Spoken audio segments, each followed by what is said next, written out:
ഇന്ന് രാത്രിയിലെ വചന ധ്യാനത്തിനായിട്ട് തെരഞ്ഞെടുത്തിരിക്കുന്ന വേദഭാഗം തൊട്ട് മുമ്പ് വായിച്ച വിശുദ്ധ യോഹന്നാൻ എഴുതിയ സുവിശേഷം 21 അധ്യായം അതിന്റെ 1 മുതൽ 14 വരെയുള്ള വാക്യങ്ങളാണ്. The Gospel according to St. John chapter 21 verses 1 through 14. ഞാൻ അതിന്റെ 5-ാമത്തെ വാക്യവും 12, 13, 14 വാക്യങ്ങൾ ഒരു പ്രാവശ്യം കൂടെ നിങ്ങളുടെ ശ്രദ്ധയ്ക്ക് വേണ്ടി വായിക്കാം. 5-ാമത്തെ വാക്യം: കുഞ്ഞുങ്ങളെ കൂട്ടുവാൻ വല്ലതുമുണ്ടോ എന്ന് ചോദിച്ചു. ഇല്ല എന്ന് അവർ ഉത്തരം പറഞ്ഞു. 12 മുതലുള്ള വാക്യങ്ങൾ: യേശു അവരോട് വന്ന് പ്രാതൽ കഴിച്ചുകൊള്ളുവിൻ എന്ന് പറഞ്ഞു.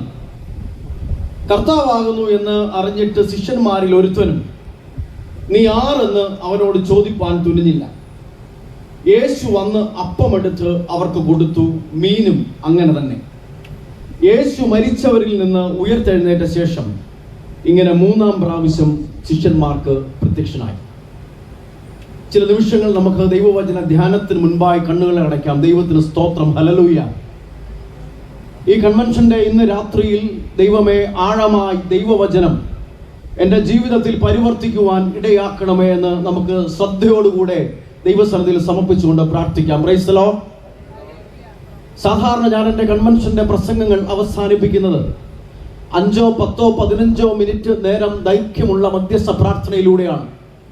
ഇന്ന് രാത്രിയിൽ ദൈവത്തിന്റെ ആത്മാവ് പ്രേരിപ്പിക്കുകയാണെങ്കിൽ ഒരുമിച്ച് ദൈവവചനത്തോടുകൂടെ പ്രാർത്ഥിച്ചുകൊണ്ട് അവസാനിപ്പിക്കണമെന്ന് ഞാൻ ആഗ്രഹിക്കുന്നു. ഹല്ലേലൂയ.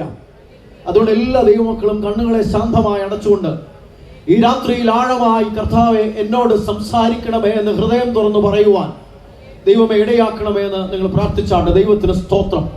പല ഭവനങ്ങളിലായിരുന്ന നമുക്ക് ഒരുമിച്ച് കൂടുവാൻ ദൈവത്തിന്റെ ആത്മാവിന്റെ കൃപ കൊണ്ടുവന്ന് രാത്രിയിൽ ബലം നൽകി, കൃപ നൽകി, നന്ദിയോടെ സ്തോത്രം.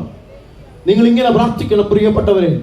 ഞങ്ങൾ നിന്നതല്ല, നീ ഞങ്ങളെ നിർത്തിയ കൃപകൾക്കായിട്ട് നന്ദിയോടെ സ്തോത്രം ചെയ്യുന്നു. ഹല്ലേലൂയ. ഈ രാത്രിയിൽ ഞങ്ങളോട് ഇടപെടണമേ എന്ന് ആത്മാർത്ഥമായി പ്രാർത്ഥിച്ചാട്ട്. അതുകൊണ്ട് ഈ പന്തലിന്റെ ഉള്ളിലിരിക്കുന്ന വിശ്വാസ സമൂഹം, ഈ പന്തലിന്റെ ഉള്ളിൽ ദൂരത്തു നിന്നും ചാരത്തു നിന്നും കടന്നു വന്നിരിക്കുന്ന പ്രിയപ്പെട്ടവർ, ഈ മൈക്കിന്റെ ശബ്ദപരിധിയിലായിരിക്കുന്ന പ്രിയപ്പെട്ടവർ, ദൈവസന്നിധിയിൽ സമർപ്പിച്ചുകൊണ്ട് ഈ രാത്രിയിൽ പ്രാർത്ഥിച്ചാട്ട്. എന്നോട് ഇടപെടണമേ എന്ന് പറഞ്ഞാട്ട്. ഒന്നുമില്ലായ്കയിൽ നിന്നെ നിന്നോടെ ഛായയിൽ സൃഷ്ടിച്ചു, നിത്യമായി സ്നേഹിച്ചെന്നെ നിന്റെ പുത്രനെ തന്നു രക്ഷിച്ചു നീ. നമുക്ക് ചേർത്ത് പാടാം. നിൻ മഹാകൃപയ്ക്കായി നിന്നെ ഞാൻ സ്തുതിച്ചിടുമെന്നും. ഹല്ലേലൂയ. നിൻ മഹാകൃപയ്ക്കായി നിന്നെ ഞാൻ സ്തുതിച്ചിടുമെന്നും. കർത്താവേ, വചനവുമായി ഒരു രാത്രി കൂടെ നിന്റെ അടുക്കിലേക്ക് അടുത്തു വരികയാണ്. ഇന്ന് രാത്രിയിൽ സംഗതമായ ദൈവവചനം ഞങ്ങളുടെ ജീവിതത്തിലും ഞങ്ങളുടെ ഉള്ളങ്ങളിലും വ്യാപരിക്കുവാൻ അവിടുത്തെ ആത്മാവിന്റെ ബലം ഞങ്ങളുടെ വിശ്വാസ സമൂഹത്തിന് നൽകണമേ. ഞങ്ങളെ നിന്നതല്ല കർത്താവേ, നീ ഞങ്ങളെ നിർത്തിയതാണ്. ഞങ്ങളൊന്നും നേടിയതല്ല, നീ എല്ലാം തന്നതാണ്. നന്ദിയോടെ സ്തോത്രം. ഈ രാത്രിയിൽ ദൈവവചനം കേട്ട് തിരിച്ചു പോകുമ്പോൾ ഞങ്ങളുടെ ജീവിതത്തെ രൂപാന്തരപ്പെടുത്തുവാൻ അവിടുന്ന് സഹായിക്കണമേ. പ്രാർത്ഥന കേൾക്കുന്നതിനാണ് സ്തോത്രം. യേശു ക്രിസ്തുവിന്റെ നാമത്തിൽ തന്നെ ആമേൻ. സുവിശേഷ ഭാഗങ്ങളുടെ ക്ലൈമാക്സുകൾ പരിശോധിക്കുമ്പോൾ 4 സുവിശേഷങ്ങളുടെയും ക്ലൈമാക്സ് നമുക്ക് ഊർജവും ബലവും നൽകുന്ന ക്ലൈമാക്സുകളാണ്. അതുകൊണ്ട് സാധാരണ ഞാൻ ഇങ്ങനെ പറയും, all the climaxes of the gospels are positive ending climaxes. അത് മത്തായി എഴുതിയ സുവിശേഷം 28-ാം അധ്യായത്തിന്റെ അവസാന വാക്യങ്ങളാണെങ്കിലും, ലൂക്കോസ് എഴുതിയ സുവിശേഷം 24-ാം അധ്യായത്തിന്റെ അവസാന വാക്യങ്ങളാണെങ്കിലും, മർക്കോസ് എഴുതിയ സുവിശേഷം 16-ാമത്തെ അധ്യായത്തിന്റെ അവസാന ഭാഗങ്ങളാണെങ്കിലും, ഇന്ന് രാത്രിയിൽ ഞാൻ ധ്യാനിക്കുന്ന യോഹന്നാൻ എഴുതിയ സുവിശേഷം 21-ാമത്തെ അധ്യായത്തിന്റെ അവസാന ഭാഗങ്ങളാണെങ്കിലും, all the climaxes are challenging and positive climaxes. Mathai സുവിശേഷത്തിന്റെ അവസാന വാക്യത്തിൽ 28-ാം അധ്യായത്തിന്റെ 20-ാമത്തെ വാക്യത്തിൽ നാം ഇങ്ങനെയാണ് വായിക്കുന്നത്: ഞാനോ ലോകാവസാനത്തോളം എല്ലാ നാളും നിങ്ങളോട് കൂടെയിരിക്കും. ഇമ്മാനുവേൽ. മത്തായി സുവിശേഷത്തിന്റെ ശക്തീകരണം തന്നെ ഇമ്മാനുവേൽ, ദൈവം നമ്മോട് കൂടെയുണ്ട് എന്നുള്ളതാണ്. ലൂക്കോസ് എഴുതിയ സുവിശേഷം 24-ാം അധ്യായത്തിലേക്ക് വരുമ്പോൾ ഉയർത്തെഴുന്നേറ്റ യേശു ക്രിസ്തു എമ്മവസിലേക്ക് ക്ലിയോപ്പാവിനോടും പേരറിയാത്തൊരു ശിഷ്യനോടും കൂടെ ചേർന്ന് നടക്കുന്ന ഭാഗമാണ്. അവിടെയും കൂടെ നടക്കുന്ന, ബലം നൽകുന്ന, ധൈര്യം പകരുന്ന യേശു ക്രിസ്തുവിനെയാണ് നമ്മൾ വായിക്കുന്നത്. അതിലൊരു ഷോർട്ടർ വേർഷനാണ് മർക്കോസ് 16-ന്റെ അവസാന ഭാഗങ്ങളിലുള്ളത്. ഇന്ന് രാത്രിയിൽ ഞാൻ നിങ്ങളോട് പങ്കുവയ്ക്കുന്ന യോഹന്നാൻ എഴുതിയ സുവിശേഷം 21-ാമത്തെ അധ്യായത്തിന്റെ ആദ്യത്തെ 14 വാക്യങ്ങൾ യേശു ക്രിസ്തു ഉയർത്തെഴുന്നേറ്റതിന് ശേഷമുള്ള വിവരണമാണ്. അതിന് പോസ്റ്റ് റിസറക്ഷൻ നറേറ്റീവ് എന്ന് പറയും. പോസ്റ്റ് റിസറക്ഷൻ എന്നുള്ള വാക്ക് കേട്ട് ഓർത്തിരിക്കാൻ പ്രയാസമുണ്ടെങ്കിൽ ഉയർത്തെഴുന്നേൽപ്പിന് ശേഷമുള്ള വിവരണം എന്ന് ഉള്ളിൽ മനസ്സിൽ സ്വീകരിച്ചു വെച്ചാൽ മതി. ഞാനത് പറയാൻ കാരണം ഈ ഭാഗവുമായി ബന്ധപ്പെട്ട മറ്റൊരു ഭാഗവും പുതിയ നിയമത്തിലുണ്ട്. അത് ലൂക്കോസ് എഴുതിയ സുവിശേഷം 5-ാം അധ്യായം 1 മുതൽ 11 വരെയുള്ള വാക്യങ്ങളാണ്. അത് കോൾ നറേറ്റീവാണ്. അതായത് യേശു ക്രിസ്തു ശിഷ്യന്മാരെ വിളിക്കുന്ന ഭാഗമാണ് 5-ാം അധ്യായത്തിലെങ്കിൽ ഇവിടെ യേശു ക്രിസ്തു ഉയർത്തെഴുന്നേറ്റതിന് ശേഷം തിബരിയാസ് കടൽക്കരയിൽ പ്രത്യക്ഷനാകുന്നതിന്റെ ഭാഗമാണ്. ഇതിന്റെ തൊട്ട് അടുത്ത വാക്യങ്ങൾ 15 മുതലുള്ള വാക്യങ്ങൾ നിങ്ങൾ വായിച്ചാൽ അവിടെ വായിക്കുന്നത് ഈ പത്രോസ് എന്ന് പറയുന്ന ശിഷ്യനോട് ഇവരിൽ അധികമായി എന്നെ സ്നേഹിക്കുന്നോ എന്ന ചോദ്യവും സ്നേഹിക്കുന്നുണ്ട് എന്ന് പറയുന്ന ഉത്തരവുമാണ് ഇതിന്റെ തൊട്ടടുത്ത 15 മുതലുള്ള വാക്യങ്ങളിൽ നമ്മൾ വായിക്കുന്നത്. എന്തുകൊണ്ടാണ് ഈ പത്രോസിനോട് 3 പ്രാവശ്യം യേശു ക്രിസ്തു ചോദിച്ചത് എന്ന് ചോദിച്ചാൽ 3 പ്രാവശ്യം തള്ളിപ്പറഞ്ഞ ആളാണ് പത്രോസ്. 3 പ്രാവശ്യം തള്ളിപ്പറഞ്ഞ മനുഷ്യനെ കൊണ്ട് 3 പ്രാവശ്യം യേശു ക്രിസ്തു ഏറ്റു പറയിക്കുകയാണ്. അത് പ്രാതൽ ഒരുക്കി വെച്ചതിന് ശേഷം ഭക്ഷണം പങ്കിട്ടതിന് ശേഷം നടക്കുന്ന സംഭവമാണ്. നിങ്ങൾ ചോദിക്കും, അച്ഛാ ഈ 3 ഇവിടെ തന്നെ 3-ാം പ്രാവശ്യം പ്രത്യക്ഷനായി എന്നാണ് 14-ാമത്തെ വാക്യത്തിലുള്ളത്. ഞാൻ ആ ഭാഗത്തിലേക്ക് തുടർന്നു വരുന്നതാണ്. അവിടെ ഈ പുതിയ നിയമം നിങ്ങൾ വായിക്കുമ്പോഴും പഠിക്കുമ്പോഴും എല്ലാ സംഖ്യകൾക്കും അതിൻ്റെതായിട്ടുള്ള പ്രാധാന്യമുണ്ട്. അത് യേശു ക്രിസ്തു 40 ദിവസം ഉപവസിച്ചു എന്ന് പറഞ്ഞാലും, യേശു ക്രിസ്തുവിനെ 30 വെള്ളിക്കാശിന് ഒറ്റിക്കൊടുത്തു എന്ന് പറഞ്ഞാലും, വെളിപാട് പുസ്തകത്തിൽ 7 എന്ന് പറയുന്ന സംഖ്യയാണെങ്കിലും ഇവിടെ 3 എന്ന് പറയുന്ന സംഖ്യയാണെങ്കിലും അതിനെല്ലാം അതിൻ്റെതായിട്ടുള്ള പ്രാധാന്യമുണ്ട്. ഞാൻ സാധാരണയായിട്ട് ചോദിക്കുന്ന ഒരു ചോദ്യമുണ്ട്: എന്തുകൊണ്ടാണ് ഈ യേശു ക്രിസ്തുവിനെ 30 വെള്ളിക്കാശിന് ഒറ്റിക്കൊടുക്കുവാനായിട്ട് പറഞ്ഞിരിക്കുന്നത്, ഒറ്റിക്കൊടുത്തു എന്ന് പറഞ്ഞിരിക്കുന്നത്? അത് ഒരു 28 പോരായിരുന്നു, അല്ലെ അതൊരു 35 ആക്കിക്കൂടെ? എന്തിനാണ് ഈ 30 പീസസ് ഓഫ് സിൽവർ എന്ന് മത്തായി സുവിശേഷകൻ മാത്രമാണ് മത്തായി എഴുതിയ സുവിശേഷം 26-ാമത്തെ അധ്യായത്തിൽ രേഖപ്പെടുത്തിയിരിക്കുന്നത്. മറ്റാരും 30 എന്ന് പറയുന്ന സംഖ്യ മറ്റാരും രേഖപ്പെടുത്തിയിട്ടില്ല. എന്തുകൊണ്ടാണ്? ഇതൊരു വലിയ കമ്മ്യൂണിറ്റി ആയതുകൊണ്ടും ക്രൗഡ് ആയതുകൊണ്ടും. നിങ്ങൾ സൺഡേ സ്കൂൾ ടീച്ചേഴ്സ് ഉണ്ടോ? ഇനി ഉണ്ടെങ്കിൽ നിങ്ങൾ കൈപൊക്കി, അത് കഴിഞ്ഞിട്ട് ഉത്തരം പറയാതെ നിങ്ങൾ നാണക്കെടണ്ട എന്ന് വിചാരിച്ചുകൊണ്ട് ചോദിക്കുന്നില്ല. 30 എന്ന് പറയുന്ന സംഖ്യ പുറപ്പാട് പുസ്തകം 21-ാം അധ്യായത്തിന്റെ 32-ാമത്തെ വാക്യത്തിൽ നമ്മൾ വായിക്കുന്ന എങ്ങനെയാണ്: ഒരു കാള ദാസനെയോ ദാസിയോ കുത്തിയാൽ ആ ദാസന്റെയോ ദാസിയുടെ ഉടമയ്ക്ക് കൊടുക്കുന്ന പെനാലിറ്റി, പിഴയാണ് 30 വെള്ളിക്കാശ് എന്ന് പറഞ്ഞാൽ യേശു ക്രിസ്തുവിനെ ഒറ്റ കൊടുക്കുമ്പം 30 വെള്ളിക്കാശ് എന്ന് പറയുന്നത് യേശു ക്രിസ്തുവിന് ആ കാലഘട്ടത്തിലെ ഒരടിമയുടെ വില മാത്രമേ ഉണ്ടായിരുന്നുള്ളൂ. മറ്റൊരു ഭാഗം കൂടെ ഉണ്ട്, വീട്ടിൽ പോകുമ്പോൾ സമയം കിട്ടുമെങ്കിൽ വായിക്കണം. സെഖര്യാവിന്റെ പുസ്തകം 11-ാം അധ്യായം 12-ാമത്തെ വാക്യമാണ്. അവിടെ ഒരാട്ടിടയന്റെ ഒരു ദിവസത്തെ കൂലിയാണ് 30 വെള്ളിക്കാശ് എന്ന് വായിക്കുന്നുണ്ട്. അതുകൊണ്ട് യേശു ക്രിസ്തുവിന് ഒരു അടിമയുടെ വിലയോ ഒരാട്ടിടയന്റെ വിലയോ, ആട്ടിടയന്റെ ഒരു ദിവസത്തെ കൂലിയുടെ വിലയോ മാത്രമേ യഹൂദ മത നേതൃത്വം കൊടുത്തിരുന്നുള്ളൂ.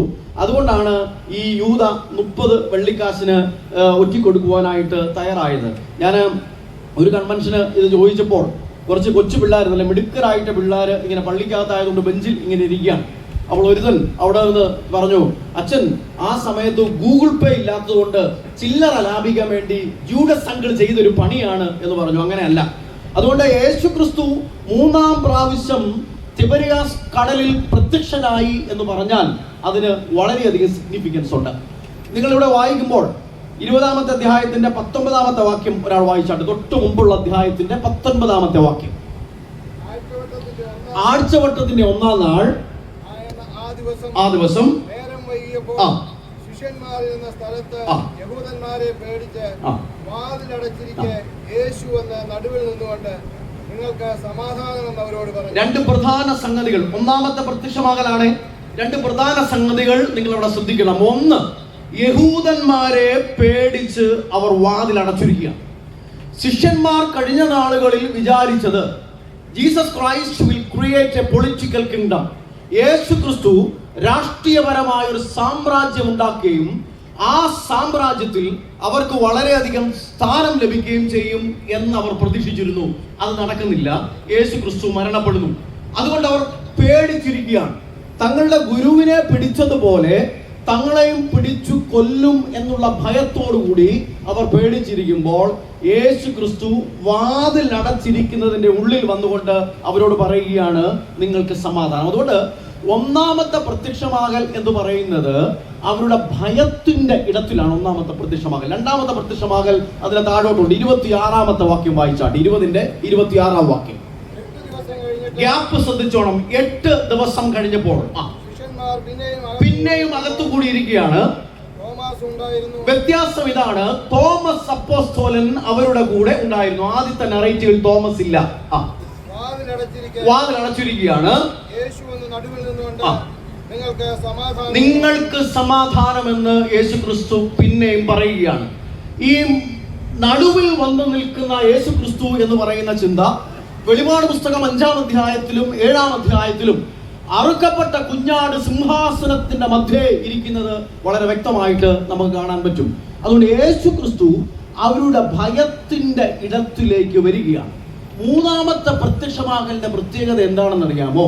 മൂന്നാമത്തെ പ്രത്യക്ഷമാകൽ അത് അവരുടെ തൊഴിലിന്റെ ഇടത്തിലാണ് സംഭവിക്കുന്നത്. എന്ന് വെച്ചാൽ യേശു ക്രിസ്തുവിന്റെ 2 പ്രത്യക്ഷമാകൽ കൊണ്ട് ഭയത്തിന്റെ ഇടത്തിൽ നിന്നും തൊഴിലിന്റെ ഇടത്തിലേക്ക് പുറത്തേക്ക് ഇറങ്ങാൻ അവർക്ക് ബലം കിട്ടി, പ്രാപ്തി കിട്ടി. ദൈവത്തിന് സ്തോത്രം. പലപ്പോഴും ഭയത്തിന്റെ ഇടത്തിലാണ് യേശു ക്രിസ്തുവിന്റെ പ്രവർത്തനം നമുക്ക് ഊർജവും ബലവും നൽകുന്നത്. ഇവിടെ ശിഷ്യന്മാർ ഭയപ്പെട്ടിരിക്കുന്നിടത്ത് നിന്നും അവരുടെ തൊഴിലിന്റെ ഇടത്തിലേക്ക് ഒരു ഷിഫ്റ്റ് സംഭവിക്കുകയാണ്, ട്രാൻസ്ഫോർമേഷൻ സംഭവിക്കുകയാണ്. അവർ തൊഴിൽ ചെയ്യുവാനുള്ള ധൈര്യം ഈ 2 സന്ദർശനത്തിലൂടെ, യേശുവിന്റെ സന്ദർശനത്തിലൂടെ അവർക്ക് സാധ്യമായിട്ട് തീരുന്നു. എന്നാൽ അവര് തൊഴിലിന്റെ ഇടത്തിലേക്ക് വന്നപ്പോൾ പരാജയപ്പെട്ടു പോകുന്നു എന്നുള്ളതാണ് പ്രശ്നം. ഇന്ന് രാത്രിയിൽ ഞാൻ പറയാൻ പോകുന്ന സംഗതി, ജീവിതത്തിൽ പരാജയം ഉണ്ടാകുന്നത് ഒരു പ്രശ്നമാണോ? പരാജയം ഉണ്ടാൽ എങ്ങനെയാണ് ഒരു ക്രൈസ്തവ വിശ്വാസി പരാജയത്തെ നേരിടുവാൻ വേദപുസ്തകം മൂലം പഠിക്കുന്നത്, മനസ്സിലാക്കുന്നത് എന്നുള്ളൊരു അന്വേഷണമാണ്. ഞാനൊരു നോവലിന്റെ ഒരു ഭാഗം പറഞ്ഞ് മുൻപോട്ട് പോകാം. നിങ്ങൾക്കെല്ലാം ഒരുപക്ഷെ പരിചയമുള്ള, നിങ്ങൾ ആരെങ്കിലും ഒക്കെ വായിച്ചിട്ടുള്ള നോവലാണ്. 1950കളുടെ അടുക്കൽ, അതായത് 48 കഴിഞ്ഞിറങ്ങിയ ഒരു ഇംഗ്ലീഷ് നോവലാണ് കിഴവനും കടലും എന്ന് പറയുന്ന novel, the old man and the sea. Ernest Hemingway എന്ന് പറയുന്ന ഒരു എഴുത്തുകാരൻ എഴുതിയ വളരെ മനോഹരമായ നോവലാണ് ദ ഓൾഡ് മാൻ ആൻഡ് ദ സീ. ക്യൂബയിലെ ഒരു പ്രായമുള്ള വൃദ്ധനായ മത്സ്യബന്ധന തൊഴിലാളിയാണ് സാന്റിയാഗോ എന്ന് പറയുന്ന മനുഷ്യൻ. ഈ സാന്റിയാഗോ എന്ന് പറയുന്ന മനുഷ്യൻ ദിവസവും മീൻ പിടിക്കാൻ പോവുകയും മീൻ പിടിച്ച് തന്റെ ഉപജീവനം നടത്തുകയും ചെയ്യുന്നയാളാണ്. എന്നാൽ അദ്ദേഹത്തിന്റെ ജീവിതത്തിൽ ഇപ്പോൾ ഒരു പ്രതിസന്ധിയുണ്ട്. പ്രതിസന്ധി എന്താണെന്ന് ചോദിച്ചു കഴിഞ്ഞാൽ, കഴിഞ്ഞ 84 ദിവസമായി മീൻ പിടിക്കാൻ പോകുമ്പോൾ അദ്ദേഹത്തിന്റെ വലയിൽ മത്സ്യം കുടുങ്ങുന്നില്ല, മീൻ കിട്ടുന്നില്ല. നമ്മുടെ പച്ച മലയാളത്തിൽ പറഞ്ഞാൽ കടലമ്മ കനിയുന്നില്ല എന്ന് നമുക്ക് പറയാം.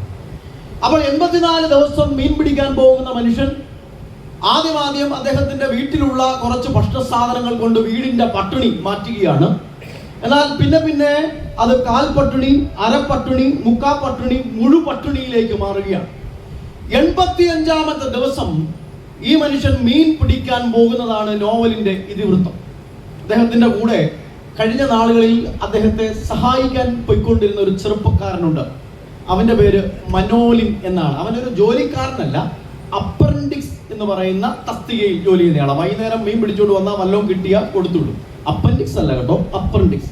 ഈ അപ്രന്റിക്സ് എന്താണെന്ന് നിങ്ങൾക്ക് മനസ്സിലാക്കണമെങ്കിൽ ഫ്രണ്ട്സ് എന്ന് പറയുന്ന ഒരു മലയാള സിനിമയും അതിൽ മഹാനടനായ ജഗതി ഈ കഴിഞ്ഞിടയിൽ അന്തരിച്ച ശ്രീനിവാസൻ എന്ന് പറയുന്ന നടന്മാരെ ഉൾപ്പെടെ പെയിന്റ് അടിക്കാൻ ചോദനപ്പെടുത്തുന്ന ഒരു രംഗം അതിനകത്തുണ്ട്. സിനിമ കണ്ടിട്ടുള്ള ആളുകൾ ഓർത്താൽ മതി. ഇനി അതിനു വേണ്ടി കാണാൻ പോകേണ്ട ആവശ്യമില്ല.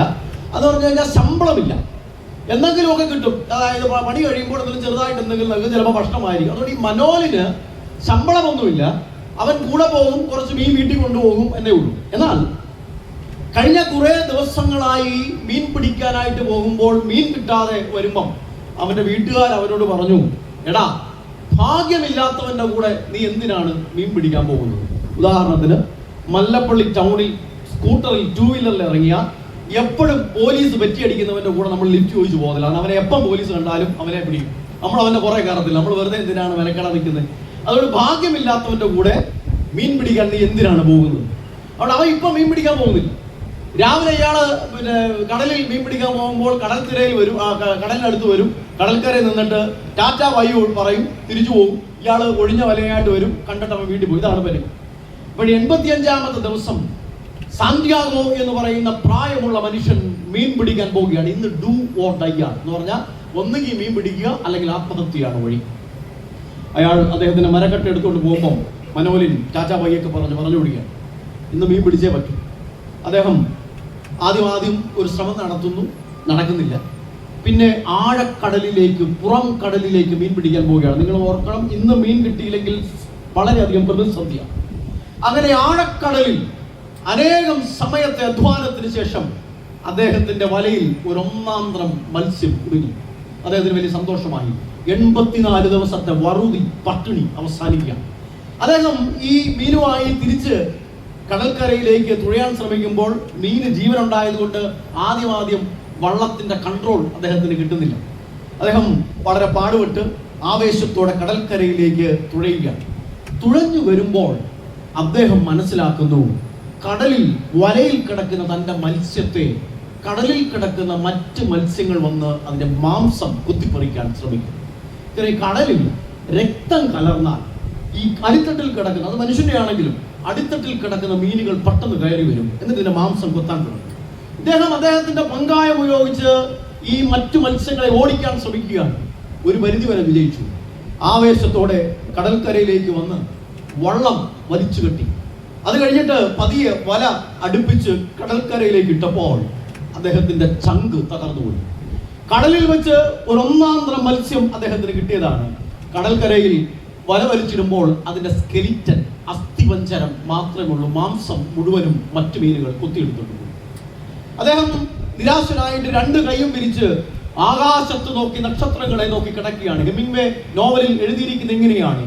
എല്ലാം നഷ്ടപ്പെട്ട് യേശു ക്രിസ്തു ക്രൂശിൽ എങ്ങനെയാണോ കിടന്നത്, അതുപോലെ ഹെമിംഗ്വേ ഈ സാന്റിയാഗോ എന്ന് പറയുന്ന മനുഷ്യനെ വരച്ചിട്ടിരിക്കുകയാണ്. അപ്പോൾ മനോലിൻ എന്ന് പറയുന്ന ചെറുപ്പക്കാരൻ ആ മനുഷ്യന്റെ അടുക്കൽ വന്നു. അത് പറയാൻ വേണ്ടിയാണ് നോവൽ ഞാൻ ചുരുക്കി പറയുന്നത്. ഈ 4 കാര്യങ്ങളാണ് പറയുന്നത്. ഇങ്ങനെയാണ് അവൻ പറയുന്നത്, കൊച്ചു പയ്യൻ പറയുന്നത് ഇങ്ങനെയാണ്: അങ്ങെന്തിനാണ് സങ്കടപ്പെടുന്നത്? അങ്ങേക്ക് നാളെയും കടലിൽ പോകാമല്ലോ. കടലിൽ പോകാൻ അങ്ങയുടെ കയ്യിൽ മരക്കട്ടയുണ്ട്, വള്ളമുണ്ട്, അങ്ങയുടെ കയ്യിൽ വലയുണ്ട്, അങ്ങയുടെ കയ്യിൽ പങ്കായമുണ്ട്, അങ്ങേക്ക് തുഴയറിയാം. അങ്ങെന്തിനാണ് സങ്കടപ്പെടുന്നത്?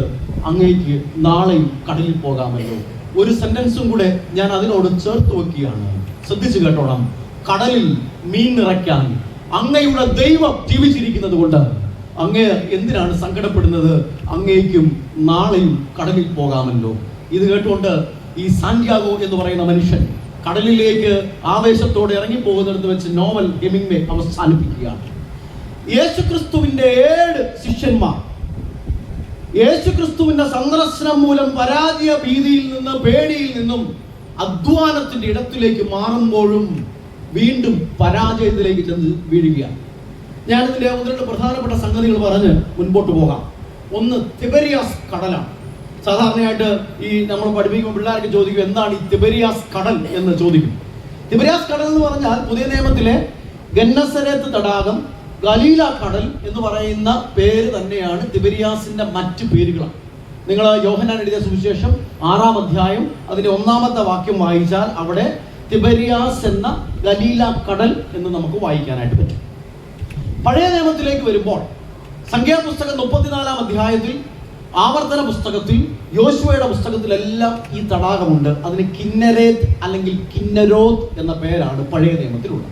എന്തുകൊണ്ടാണ് ഈ കിന്നരേത്ത് എന്ന് പറഞ്ഞ പേര് വരുന്നത്? കിന്നരേത്ത് എന്ന് പറയുന്ന പേര് വരാൻ കാരണം ഗലീല കടലിന്റെ ആകൃതി കിന്നരം എന്ന് പറയുന്ന ഒരു ഇൻസ്ട്രുമെന്റിനെ പോലെയുള്ള ആകൃതിയാണ്. കിന്നരം നിങ്ങൾ കേട്ടിട്ടുണ്ടല്ലോ, ദാവീദിന്റെ കിന്നരം എന്നൊക്കെ നമ്മൾ കേട്ടിട്ടുണ്ട്. അപ്പോൾ കിന്നരം എന്ന വാക്കിന്റെ ഹീബ്രു വേർഡ്, എബ്രായ പദം കിന്നോർ എന്ന വാക്കാണ്. അതുകൊണ്ടാണ് ഇതിന് പഴയ നിയമത്തിൽ ഈ രൂപമുണ്ടായതുകൊണ്ട് ഇതിനെ കിന്നരേത്ത് അല്ലെങ്കിൽ കിന്നരോത്ത് എന്ന് വിളിച്ചത്. എന്നാൽ പുതിയ നിയമത്തിലേക്ക് വരുമ്പോൾ ഹെരോദ് അന്തിപ്പാസ് എന്ന് പറയുന്ന രാജാവ്, അതായത് യേശുക്രിസ്തു ജനിക്കുമ്പോൾ ഉണ്ടായ ഒരു രാജാവുണ്ട്, അത് അപ്പൻ ഹെരോദാവാണ്. മത്തായി 2 അധ്യായത്തിൽ നിങ്ങൾ ഈ ഹെരോദ് എല്ലാ രാജാക്കന്മാരെയും കൊണ്ടും കൂട്ടിക്കുഴച്ച് പറയില്ല. നമ്മൾ ഈ അവിയൽ ഉണ്ടാക്കാൻ നമ്മൾ എക്സ്പേർട്സ് ആയതുകൊണ്ട് നമ്മളിതെല്ലാം കൂട്ടിക്കുഴച്ചാണ് വേദോത്സവത്തിൽ പറയുന്നത്. ക്രിസ്മസിന് പോലും യേശുക്രിസ്തുവിനെ ഈ പുൽക്കൂട്ടിൽ കാണാൻ വരുന്നതിനകത്ത് വിദ്വാൻമാരുണ്ട്. വിദ്വാൻമാർ പുൽക്കൂട്ടി വന്നത് എപ്പോഴാണെന്നും എനിക്കറിയില്ല. നിങ്ങൾ അതൊക്കെ ക്രിസ്മസ് വിഷയമായതുകൊണ്ട് ഞാൻ അത് പറയാൻ വരുന്നില്ല. അപ്പോൾ നിങ്ങൾ ഈ അവിയൽ പരുവത്തിൽ കാണരുത്. അപ്പൻ ഹെരോദാവാണ് മത്തായി 2 അധ്യായത്തിൽ. അപ്പൻ ഹെരോദാവ് കഴിഞ്ഞ് അദ്ദേഹത്തിന്റെ 3 മക്കളാണ് Herod അർക്കെല്യോസ്, Herod Antipas, Herod Philip. അത് കഴിഞ്ഞ് അപ്പോസ്തല പ്രവൃത്തികളിൽ 2 ഹെരോദാക്കന്മാരുണ്ട്. അഗ്രിപ്പ രാജാവ് എന്ന് പൗലോസും പത്രോസും ഒക്കെ അഡ്രസ് ചെയ്യുന്ന ആളുകളാണ്. അങ്ങനെ 6 ഹെരോദാക്കന്മാരുണ്ട്. അതിലെ ഹെരോദ് അന്തിപ്പാസ് എന്ന് പറയുന്ന രാജാവ് തിബരിയാസ് കൈസർ എന്ന് പറയുന്ന ചക്രവർത്തിയെ സുഖിപ്പിക്കാൻ വേണ്ടി, നമുക്കറിയാം നമ്മുടെ നാട്ടിലൊക്കെ റോഡിനും അല്ലെങ്കിൽ പാലങ്ങൾക്കെല്ലാം വലിയ വലിയ ഭരണകർത്താക്കളുടെ പേരുണ്ട്. അതുകൊണ്ട് ഈ ഗന്നസരേത്ത് തടാകത്തിന്റെ പേര് അയാൾ എന്ത് ചെയ്തു? ഈ രാജാവ് മാറ്റിക്കളഞ്ഞു. അത് അദ്ദേഹം തിബരിയാസ് എന്ന് പറയുന്ന പേരിലേക്ക് മാറ്റി. അതുകൊണ്ടാണ് തിബരിയാസ് കടൽ എന്ന് നമ്മളിവിടെ കാണുന്നത്. ഇനി ശിഷ്യന്മാർ, 7 ശിഷ്യന്മാരെയാണ് നമ്മളിവിടെ പരിചയപ്പെടുന്നത്. അല്ലാതെ നേരത്തെ പറഞ്ഞ തോമസ് ഉണ്ട്, ഒരാളും കൂടെ നിങ്ങൾ ശ്രദ്ധിച്ചോണം, നഥനയേൽ എന്ന് പറയുന്ന ശിഷ്യൻ കൂടെ അവിടെ ഉണ്ട്. നഥനയേൽ എന്ന് പറയുന്ന ശിഷ്യനെ നമ്മൾ യോഹന്നാൻ എഴുതിയ സുവിശേഷം 1 അധ്യായത്തിലെ 42 വാക്യത്തിൽ കണ്ടിട്ട് പിന്നെ കാണുന്ന എവിടെയാണ്? 21 അധ്യായത്തിലാണ്. അദ്ദേഹത്തെ മറ്റ് സുവിശേഷങ്ങളിൽ, സമഭീഷ്ട സുവിശേഷങ്ങളിൽ നഥനയേൽ ഇല്ല. സൺഡേ സ്കൂൾ ടീച്ചേഴ്സ് ഉണ്ടെങ്കിൽ നോട്ട് ചെയ്ത് വെച്ചോണം. അവിടെ നഥനയേൽ എന്ന് പറയുന്ന ശിഷ്യനെ കാണാനേ ഇല്ല. അത് വേറെ ആരാണെന്നുള്ളതൊക്കെ നിങ്ങൾ ഹോംവർക്ക് ചെയ്ത് കണ്ടുപിടിച്ചോളൂ. അതുകൊണ്ട് നിങ്ങൾ ഈ ഭാഗം വായിക്കുമ്പോൾ ഈ 2 ഭാഗവും വളരെ ശ്രദ്ധേയമാണ്, നിങ്ങളുടെ മനസ്സിൽ സൂക്ഷിക്കണം. ഇനി സംഭവത്തിലേക്ക് വരാം. യേശു ക്രിസ്തു കടൽക്കരയിൽ നിന്നുകൊണ്ട് ഈ ശിഷ്യന്മാരോട് ചോദിക്കുകയാണ്, കൂട്ടുവാൻ വല്ലതുമുണ്ടോ എന്ന് ചോദിക്കുമ്പോൾ വലയെറിഞ്ഞ് നിരാശപ്പെട്ട് തകർന്നു നിൽക്കുന്ന ഈ ശിഷ്യന്മാരെയാണ് ഈ ഭാഗത്ത് കാണാൻ ഇടയായിത്തീരുന്നത്. ഒന്ന്, they failed in their professional skill. അവരുടെ പ്രൊഫഷൻ, അവരെല്ലാം മത്സ്യബന്ധന തൊഴിലാളികളാണ്, ഏറിയ പങ്കും ആളുകൾ. അവരുടെ പ്രൊഫഷനിൽ അവർ പരാജയപ്പെട്ടു. 2, ഞാൻ നേരത്തെ പറഞ്ഞ പോലെ അവർക്കൊരു പ്രൊമോഷൻ കിട്ടും എന്ന പ്രതീക്ഷയായി. യേശു ക്രിസ്തു രാജ്യത്വം പ്രാപിക്കുമ്പോഴും ഭരണ സംവിധാനം ഉണ്ടാക്കുമ്പോഴും പ്രൊമോഷൻ കിട്ടും, അതിൽ പരാജയപ്പെട്ടു. 3, കടലെന്ന് പറയുന്നത് അവർക്ക് അറിയാവുന്ന ഇടമാണ്, അവിടെ അവർ പരാജയപ്പെട്ടു. 4, കടൽക്കരയിൽ നിൽക്കുന്നത് യേശു ക്രിസ്തുവാണ് എന്ന് തിരിച്ചറിയാനും അവർ പരാജയപ്പെട്ടു. അതുകൊണ്ട് ഇന്ന് രാത്രിയിൽ ഞാനൊരു ചോദ്യം ചോദിക്കുക. ആ ചോദ്യത്തിന് ഉത്തരം, ഒരു 3 ഉത്തരം പറഞ്ഞ് ഇനി കുറച്ച് സമയം കൊണ്ട് ഞാൻ ഈ പ്രസംഗം അവസാനിപ്പിക്കണം. ചോദ്യം ഇതാണ്: how they fetch the unexpected or how they got to the unexpected. എങ്ങനെയാണ് ശിഷ്യന്മാർ അവരുടെ ജീവിതത്തിൽ അപ്രതീക്ഷിതമായത് അവർക്ക് ലഭ്യമായി തീർന്നത് എന്നുള്ളതിന്റെ അന്വേഷണമാണ് ഇന്ന് രാത്രിയിൽ ഞാൻ നിങ്ങളോട് പറയാൻ ശ്രമിക്കുന്നത്. എങ്ങനെയാണ് തിബരിയാസ് കടലിൽ കിടന്ന് അത്യധ്വാനം ചെയ്തിട്ടും പരാജയപ്പെട്ടു പോയി എന്ന് പറഞ്ഞു നിൽക്കുന്ന ആളുകളുടെ ഇടയിൽ 153 വലിയ മീനുകൾ ലഭ്യമായ യേശു ക്രിസ്തുവിന്റെ ഇന്റർവെൻഷൻ എങ്ങനെയാണ് അവരെ ഈ ജീവിതത്തിലേക്ക് തിരിച്ചു കൊണ്ടുവന്നത് എന്നാണ് നമ്മൾ അന്വേഷിക്കാൻ പോകുന്നത്. ഇവിടെ പല ആളുകളും ജോലിയൊക്കെ ചെയ്ത് വർഷങ്ങൾ അധ്വാനിച്ച് 30, 35, 40 വർഷങ്ങളൊക്കെ ഗൾഫിലും വിദേശത്തും അല്ലെങ്കിൽ നോർത്ത് ഇന്ത്യയിലും ഒക്കെ കടന്ന് അധ്വാനിച്ച് കഴിഞ്ഞിട്ട് ചിലപ്പോൾ ഞങ്ങൾ അച്ഛന്മാരൊക്കെ വിസിറ്റിങ്ങിനൊക്കെ ചെല്ലുമ്പോൾ പറയും, അച്ഛൻ വല്ലാതെ പരാജയപ്പെട്ടു പോയി എന്ന് ഇപ്പോൾ തോന്നുന്നു എന്ന് പറയുന്ന ആളുകൾ. കുഞ്ഞുങ്ങളെയൊക്കെ കെട്ടിച്ചു, അവരൊക്കെ ഒരു നിലയിലായി, എന്നാൽ ജീവിതം കൊണ്ട് ഒന്നും നേടിയില്ല എന്ന് സങ്കടപ്പെട്ട് നൊമ്പരപ്പെട്ട് ജീവിക്കുന്ന ആളുകൾ, പല ആളുകളുമുണ്ട്. പ്രായമുള്ളവരുണ്ട്, പ്രായം തന്നെ വളരെ മധ്യപ്രായത്തിലുള്ള ആളുകൾ പോലും അങ്ങനെ പ്രതിസന്ധിയിലൂടെ പരാജയപ്പെട്ടു പോയെന്ന ചിന്തയിലൂടെ കടന്നു പോകുന്ന ആളുകളുണ്ട്. ഇവിടെയും അങ്ങനെയുള്ള ആളുകൾ ഒരുപക്ഷെ കണ്ടേക്കാം. എൻ്റെ ജീവിതത്തെ വളരെയധികം മാനസാന്തരപ്പെടുത്തിയ ഒരു സംഭവം പറഞ്ഞ് ഞാൻ മുമ്പോട്ട് പോകാം. ഞാനിപ്പോൾ ഡോക്ടറേറ്റ് പഠനം 2024 ആരംഭിക്കുന്നതിന് മുമ്പ് 2 വർഷം 2022-24 പുനലൂർ ടൗണിലുള്ള ഒരു പള്ളിയുടെ വികാരിയായിരുന്നു. ഞാൻ ധർമ്മജ്യോതിയിൽ നിന്നും നാട്ടിൽ വന്ന് അവിടുത്തെ ഒരു പള്ളിയിലാണ്. എൻ്റെ ഭാര്യ പുനലൂർ സ്കൂളിൽ അധ്യാപിക ആയതുകൊണ്ട് ആ പള്ളിയിലാണ് എന്നെ പോസ്റ്റ് ചെയ്യുന്നത്. കോവിഡിന്റെ കാലഘട്ടമാണ്. കോവിഡ് അങ്ങോട്ട് മാറി വരുന്നേ ഉള്ളൂ. 2022 എന്ന് പറയുമ്പോൾ നിങ്ങൾക്കറിയാം. അപ്പോൾ ഞാൻ വന്നൊരു 3 മാസം കഴിഞ്ഞപ്പോൾ ഞാൻ അവിടെ നിന്ന് തിരുവനന്തപുരത്ത് പോവുകയാണ്. തിരുവനന്തപുരം പുനലൂരിനും എൻ്റെ വീട് വാളകത്താണ്. അവിടെയൊക്കെ അടുത്താണല്ലോ. ഞങ്ങളുടെ നിയറസ്റ്റ് സ്ഥലം തിരുവനന്തപുരം. അപ്പോൾ ഞാൻ അവിടെ നിന്ന് ഞങ്ങൾ കുടുംബസമേതം പോയി. നിങ്ങൾ തിരുവനന്തപുരത്ത് പോയിട്ടുള്ള ആളുകളാണ്. വെഞ്ഞാറമ്മൂട് എന്ന് പറയുന്ന സ്ഥലം കഴിഞ്ഞപ്പോൾ എൻ്റെ പള്ളിയിലെ കമ്മിറ്റിയിലൊക്കെ ഉള്ള ചുമതലക സ്ഥാനമൊക്കെ വഹിക്കുന്ന ഒരു അഡ്വക്കേറ്റ് ആയിട്ടുള്ള ആള് എന്നെ വിളിച്ചിട്ട് പറഞ്ഞു, അച്ഛാ, നമ്മുടെ പള്ളിയിലെ പ്രായമുള്ള ഒരു അങ്കിൾ കുമ്പനാട് ഫെലോഷിപ്പ് ആശുപത്രിയിലെ ജീറിയാട്രിക് വാർഡിൽ വളരെ സീരിയസ് ആയിട്ട് കിടക്കുകയാണ്. നമുക്കൊന്ന് പോയി കണ്ട് പ്രാർത്ഥിച്ചാൽ കൊള്ളാം എന്ന് പറഞ്ഞു. അപ്പൊ അദ്ദേഹത്തോട് ഞാൻ പേര് ചോദിച്ചു. അദ്ദേഹം പേര് പറഞ്ഞു, വീട്ടുപേര് പറഞ്ഞു. അപ്പൊ എനിക്ക് വലിയ പിടി കിട്ടിയില്ല, കാരണം അവിടെ ഉള്ള ആളല്ല. ഞാൻ ചെന്ന് 2-3 മാസം ആയുള്ളൂ. എല്ലാ വീടുകളെയൊക്കെ ഞാൻ പഠിച്ചു വരുന്നതേ ഉള്ളൂ. അപ്പം ഞാൻ പറഞ്ഞു, അങ്കിളെ, ഞാൻ തിരുവനന്തപുരത്ത് പോവുകയാണ്. ഇപ്പൊ പകുതി മുക്കാൽ വഴി പിന്നിട്ടു, വൈകിട്ട് വന്നിട്ട് പോയാൽ മതിയോ? അപ്പോൾ അദ്ദേഹം പറഞ്ഞു, അത് മതി അച്ഛൻ. അച്ഛനൊരു 5:30 ആകുമ്പോൾ വരികയാണെങ്കിൽ നമുക്കൊരു 1.5 മണിക്കൂർ മതിയല്ലോ, നമുക്ക് അവിടെ പോയിട്ട് വരാം, ഒന്ന് പ്രാർത്ഥിച്ചിട്ട് വരാം എന്ന് പറഞ്ഞു. ഞാൻ സമ്മതിച്ചു. ഞാൻ തിരുവനന്തപുരത്ത് പോയി. കുറച്ചു നേരം കഴിഞ്ഞപ്പോൾ ആ മനുഷ്യൻ എന്നെ വിളിച്ചിട്ട് പറഞ്ഞു, അച്ഛാ, നേരത്തെ പറഞ്ഞ ആള് മരിച്ചുപോയി എന്നോട് പറഞ്ഞു. അപ്പൊ എനിക്ക് വലിയ സങ്കടമായി. നമ്മുടെ ഒരു പള്ളിയിലുള്ള ഒരാള്, ഒരു അച്ഛൻ പോയി പ്രാർത്ഥിക്കാൻ പറ്റാതെ, ഞാനൊന്നും ചെന്ന് കാണാൻ പറ്റാതെ മരണപ്പെട്ടു പോയി എന്നുള്ളതിൽ എനിക്ക് സങ്കടം. സാധാരണ ഈ പള്ളിയിൽ ചെല്ലുമ്പോൾ പള്ളിയിലെ ശുശ്രൂഷകർ നമ്മളോട് പറയാറുള്ളതാണ്, ആരൊക്കെയാണ് സുഖമില്ലാതെ കിടക്കുന്നത്, എവിടെയാണെന്നൊക്കെ പറയും. ഞങ്ങളുടെ പള്ളിയിലെ കപ്പിയാരും എനിക്ക് ആവശ്യത്തിന് ന്യൂസ് തരുന്നയാളാണ്. പക്ഷെ ഇത് അദ്ദേഹം പറഞ്ഞില്ല. മറന്നുപോയത് കൊണ്ടാണോ ഇനി കുമ്പനാട്ടായതുകൊണ്ടാണോ എന്ന് എനിക്കറിയില്ല. സ്വാഭാവികമായിട്ട് നമ്മളെ ഹെൽപ്പ് ചെയ്യുന്നത് അവരാണ്. അപ്പൊ എനിക്ക് അദ്ദേഹത്തോട് ദേഷ്യം തോന്നി.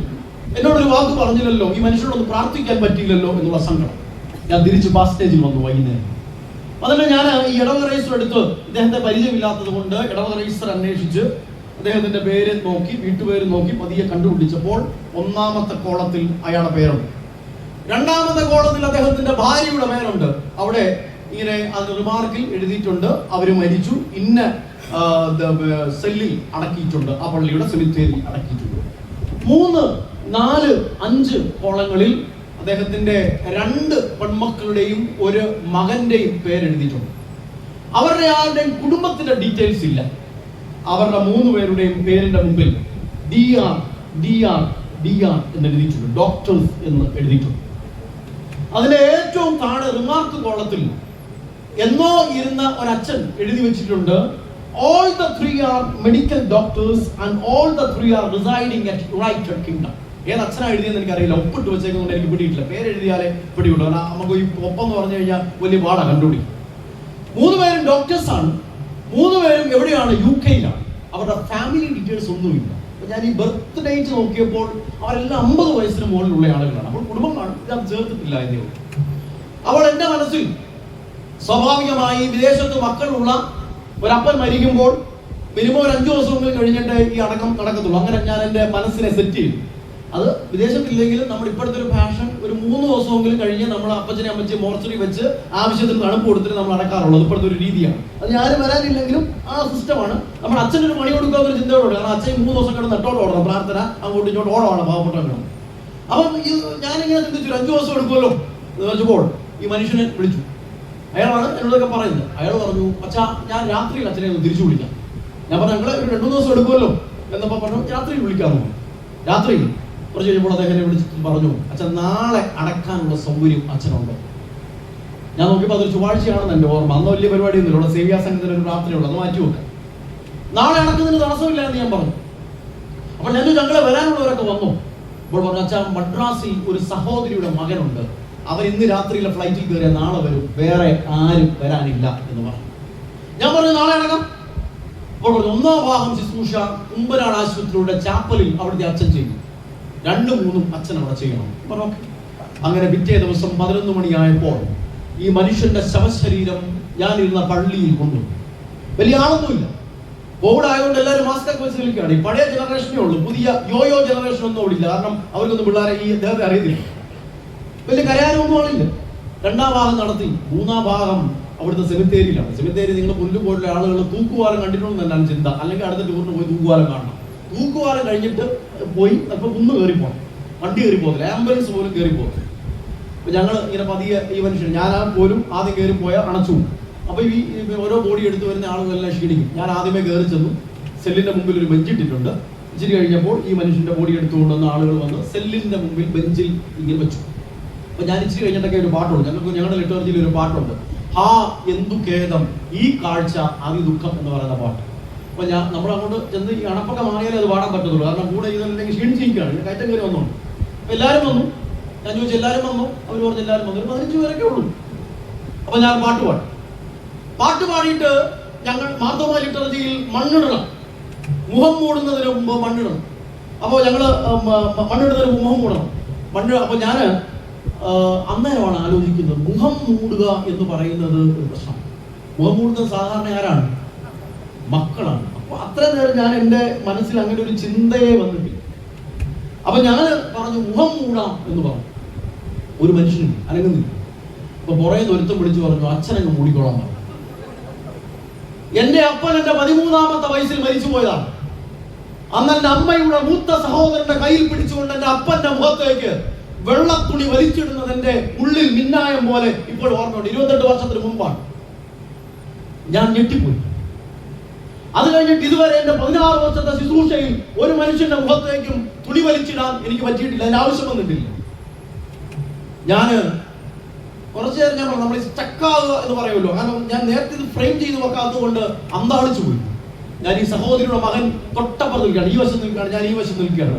അവിടെ ഞാൻ പറഞ്ഞു, ആ സൈഡിൽ പിടിക്കാൻ പറഞ്ഞു. മറു സൈഡിൽ ഞാൻ പിടിച്ചു. ഈ മനുഷ്യന്റെ മുഖത്തേക്ക് തുണി വലിച്ചിട്ടിട്ട് ഞാൻ തന്നെ പെട്ടിയിടക്കേക്ക് എന്റെ കൈ വെച്ച് തുണി കുത്തിക്കയറ്റി വെച്ചു. ഞാൻ തിരിച്ച് പാസ്റ്റേജ് വന്നു. പള്ളിയുടെ ഓഫീസ് റൂമിൽ ഇരിക്കുമ്പോൾ അവിടുത്തെ ട്രസ്റ്റി എന്നോട് ഒന്ന് ചോദിച്ചു, അച്ഛൻ അറിയാമോ ഈ കൊണ്ടുപോയി അടക്കിയ ആളാരാണ്? ഞാൻ പറഞ്ഞു എന്റെ പേര്, വീട്ടുപേര്. അപ്പോൾ പറഞ്ഞല്ല, 1980കളുടെ അവസാനം 90കളുടെ ആദ്യം പുനലൂർ പട്ടണത്തിലൂടെ ബെൻസ് കാലിൽ രാജകീയമായി സഞ്ചരിച്ച് ജീവിച്ചിരുന്ന ഒരു മനുഷ്യനെയാണ് മുഖം മൂടാൻ ആളില്ലാതെ അച്ഛൻ കൊണ്ടുപോയി അടക്കിയത് എന്ന് അയാൾ പറഞ്ഞു. അയാൾ പറഞ്ഞു, അന്ന് ദുബായിൽ ഒരു ബാങ്കിൽ വൈസ് പ്രസിഡന്റ് പദവിയിൽ ഉയർന്ന ഉദ്യോഗം ചെയ്തുകൊണ്ടിരുന്ന ഒരു മനുഷ്യൻ. 3 കുഞ്ഞുങ്ങളെ പഠിപ്പിച്ചു, 3 പേരെ മെഡിക്കൽ ഡോക്ടേഴ്സ് ആക്കി വിദേശത്തേക്ക് പോയി. ഞാൻ ചോദിച്ചു, ആന്റി മരിച്ചപ്പോൾ ഇവർ വന്നോ? പറഞ്ഞു വന്നില്ല അച്ഛ എന്ന് പറഞ്ഞു. എന്നെ കേൾക്കുന്ന പ്രിയപ്പെട്ട മാതാപിതാക്കളെ, നമ്മൾ വല്ലാതെ നേടി എന്ന് അഹങ്കരിക്കുമ്പോൾ, വല്ലാതെ കുഞ്ഞുങ്ങളെ വളർത്തി എന്ന് അഹങ്കരിക്കുമ്പോൾ ജീവിതത്തിന്റെ ചില നിമിഷങ്ങളിൽ നമ്മൾ പരാജയപ്പെട്ടു പോകും. എന്നെ വല്ലാതെ മാനസാന്തരപ്പെടുത്തിയ അനുഭവമാണ് അനുഭവം. അതുകൊണ്ട് ഇന്ന് രാത്രിയും ചിലപ്പോൾ പരാജയപ്പെട്ടു പോയെന്ന ബോധ്യവും നിങ്ങളെ വെല്ലുവിളിക്കുന്നെങ്കിൽ, ശിഷ്യന്മാർ പരാജയപ്പെട്ടെടുത്തു നിന്നും എങ്ങനെയാണ് തിരിച്ചു വന്നത് എന്ന് അന്വേഷിക്കുകയാണ്. ഞാൻ ചോദ്യം ചോദിച്ചല്ലോ, how they got the unexpected. സമയം പോകുന്നതുകൊണ്ട് വേഗം പറഞ്ഞ് മുമ്പോട്ട് പോകണം. 5ാമത്തെ വാക്യമാണ്. 5ാമത്തെ വാക്യം ഇങ്ങനെയാണ്, കുഞ്ഞുങ്ങളെ കൂട്ടുവാൻ വല്ലതും ഉണ്ടോ എന്ന് ചോദിച്ചു. അപ്പോഴാണ് ഉത്തരം എന്തുവാ? ഇല്ല എന്ന് പറഞ്ഞു. 1ാമത്തെ ഉത്തരം, emptiness is not a shame but it is an answer. ശൂന്യത എന്ന് പറയുന്നത് ലജ്ജിക്കേണ്ട സംഗതിയല്ല, അതൊരു ഉത്തരം. ഇവിടെ യേശുക്രിസ്തു ഇവരെ വിളിക്കുന്നത് ശിഷ്യന്മാരെ എന്നല്ല വിളിക്കുന്നത്, അല്ലെങ്കിൽ വേറെ എന്തെങ്കിലും ഇവരുടെ പേര് പറഞ്ഞൊന്നുമല്ല വിളിക്കുന്നത്, കുഞ്ഞുങ്ങളെ എന്ന വാക്ക് ഉപയോഗിച്ചാണ് വിളിക്കുന്നത്. That shows the attachment. യേശുക്രിസ്തുവും ഈ 7 ശിഷ്യന്മാരും തമ്മിലുള്ള ബന്ധം, ദൃഢത സൂചിപ്പിക്കുന്നതാണ് ഈ വിളി. നിങ്ങൾ ഈ കുഞ്ഞുങ്ങളെ എന്ന് പറയുന്ന വാക്കിന്റെ ഗ്രീക്ക് തത്തുല്യ വാക്ക് പിന്നെ നമ്മൾ വായിക്കുന്നത് 1 യോഹന്നാൻ 2-ാം അധ്യായം 1-ാമത്തെ വാക്യത്തിലാണ്. അവിടെ ട്രാൻസ്ലേറ്റ് ചെയ്തിരിക്കുന്നത് എന്റെ കുഞ്ഞുങ്ങളെ എന്നാണ് മലയാളം ബൈബിളിൽ ട്രാൻസ്ലേറ്റ് ചെയ്തിരിക്കുന്നത്. അവിടെ ഇതൊരു അറ്റാച്ച്മെന്റ് ആണ്. നിങ്ങളുടെ കുഞ്ഞുങ്ങളൊക്കെ ഇവിടെ എല്ലാം മാതാപിതാക്കൾ ഏറിയ പങ്കുണ്ടല്ലോ. നിങ്ങളുടെ കുഞ്ഞുങ്ങളെ നിങ്ങൾ ടുട്ടുമോൻ ഡുഡുമോൻ എന്നൊക്കെ വിളിക്കുന്നതിന് പകരം കുഞ്ഞുങ്ങളെ എന്നൊന്ന് വിളിക്കാൻ ശ്രമിക്കുക. ഞാൻ ഈ യൂത്ത് ക്യാമ്പിൽ കഴിഞ്ഞിടയിൽ ഒരു യൂത്ത് ക്യാമ്പിൽ പ്രസംഗിച്ച അതിന്റെ സമാപനത്തിൽ കൺക്ലൂഡിംഗ് സെഷനിൽ BBAക്ക് പഠിക്കുന്ന ഒരു ചെറുപ്പക്കാരൻ എഴുന്നേറ്റ് എന്ന് പറഞ്ഞു, I hate my father and I hate my mother. എന്റെ അപ്പനോട് എനിക്ക് വിരോധമാണ് അച്ഛാ, എനിക്ക് ദേഷ്യമാണ്, എന്റെ അമ്മയോടും ദേഷ്യമാണ്. അവന്റെ പെങ്ങൾ 12ാം ക്ലാസ്സുകാരി അപ്പുറത്തിരിപ്പുണ്ട്, അവള് കുഞ്ഞിങ്ങനെ കുനിഞ്ഞിരിക്കുക. എന്തുകൊണ്ടാണ് മോനെ എന്ന് അന്നേരം ചോദിച്ചില്ല, അത് പറയാൻ പാടില്ല. അത് കഴിഞ്ഞപ്പോൾ അവനോട് ചോദിച്ചപ്പോൾ അവന് ഭയങ്കര കംപ്ലൈന്റ്. അവൻ പറയുന്നത്, എനിക്ക് എന്റെ അപ്പന്റെ കയ്യിൽ നിന്നും അമ്മയുടെ കയ്യിൽ നിന്നും ഒരു സ്നേഹവും കിട്ടുന്നില്ല, അറ്റാച്ച്മെന്റുകളില്ല. ഇവിടെ നിങ്ങൾ നോക്കിയാൽ യേശു ക്രിസ്തു ഇവരെ വളരെ സ്നേഹത്തോടെ, ബഹുമാനത്തോടെ, വളരെ വാത്സല്യത്തോടുകൂടെ വിളിക്കുകയാണ്. കുഞ്ഞുങ്ങളെ കൂട്ടുവാൻ വല്ലതും ഉണ്ടോ എന്ന് ചോദിക്കുകയാണ്. ഉത്തരം ഇതാണ്. അവർ പറയുകയാണ്, nothing we have, nothing we got. ഞങ്ങളുടെ കയ്യിൽ ഒന്നുമില്ല, ഞങ്ങൾക്ക് ഒന്നും കിട്ടിയിട്ടില്ല എന്ന് തുറന്ന് പറയുക. ഇവരുടെ ഈ അൺഎക്സ്പെക്റ്റഡ് ക്യാച്ചിന്റെ പ്രധാന സംഗതി ഒരു open confession of the emptiness. ഇല്ലായ്മകളുടെ തുറന്നു പറച്ചിലാണ്.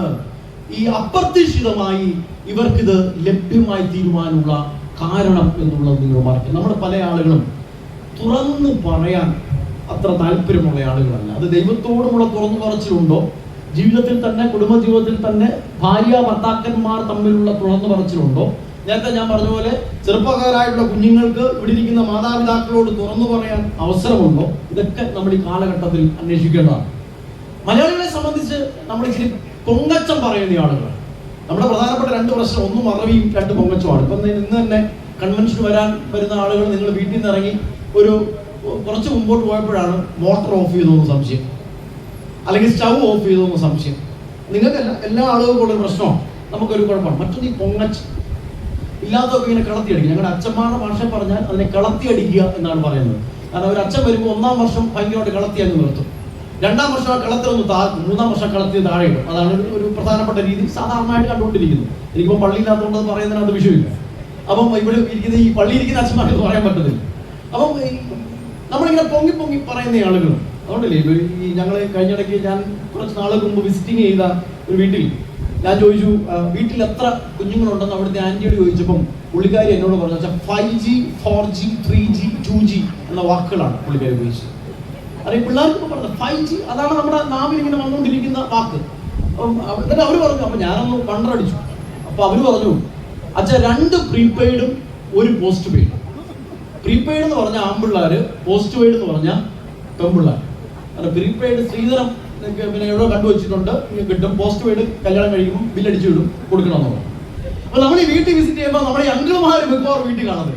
അപ്പോൾ ഞാൻ അവരോട് ചോദിച്ചു, അങ്കിളിനെ കണ്ടില്ലെന്ന് ചോദിച്ചപ്പോൾ പുള്ളിക്കാരി വളരെ ഗമ്യോടെന്ന് പറഞ്ഞു, അച്ഛൻ പുള്ളി മിക്കവാറും ഔട്ട് ഓഫ് കവറേജ് ഏറിയാണ്, ഇപ്പോൾ റോമിങ്ങിലാണ്. വൈകുന്നേരം വൈബ്രേറ്റിംഗ് മോഡിൽ തിരിച്ചു വരും. എന്ന് പറഞ്ഞാൽ വെള്ളം അടിച്ചിട്ട് തിരിച്ചു വരുമെന്നാണ് പുള്ളിക്കാരി ഉദ്ദേശിച്ചത്. വൈബ്രേറ്റ് ആടി വരും. അപ്പം പുള്ളിക്കാരി പറഞ്ഞു, വന്നു കഴിയുമ്പോൾ ഞാനൊരു പൊട്ട് കൊടുക്കുമ്പോൾ പുള്ളി സ്ലീപ്പിംഗ് മോഡിലോ ഫ്ലൈറ്റ് മോഡിലോ സൈലന്റ് മോഡിലോ ആകും. പച്ച മലയാളത്തിൽ പറഞ്ഞാൽ അമ്മാമ്മയുടെ അടി കൊണ്ട് അച്ഛൻ താഴെ വീഴും എന്നാണ് അതിന്റെ പച്ച മലയാളത്തിലെ അർത്ഥം. അത് പറയാൻ ഉപയോഗിച്ച ഭാഷ ശ്രദ്ധിക്കുക. നമ്മൾ പൊങ്ങച്ചം കൊണ്ട് ജീവിക്കുന്ന ആളുകളാണ്. നമ്മൾ തുറന്നു പറച്ചിലും ഹൃദയം തുറന്ന പങ്കുവയ്ക്കലുമില്ല ഈ കാലഘട്ടത്തിൽ. എന്തുകൊണ്ടാണ് കുടുംബ ബന്ധങ്ങളിൽ പ്രതിസന്ധി ഉണ്ടാകുന്നത്? തുറന്നു പറയാൻ ഇടമില്ല എന്നുള്ളത് കൊണ്ടാണ്. ഈ മാതാപിതാക്കള് ഞാനിത് പറഞ്ഞപ്പം ചിരിച്ചല്ലേ, നിങ്ങളെ കുറിച്ച് നിങ്ങളുടെ പിള്ളേർ ഈ ജെൻസി ഒരു കൊച്ചു മോൻ അവിടെ ഇരിപ്പുണ്ട്. ഈ ജെൻസി പിള്ളേർ ഉപയോഗിക്കുന്ന വാക്കുകൾ നിങ്ങൾക്ക് അറിയാമോ?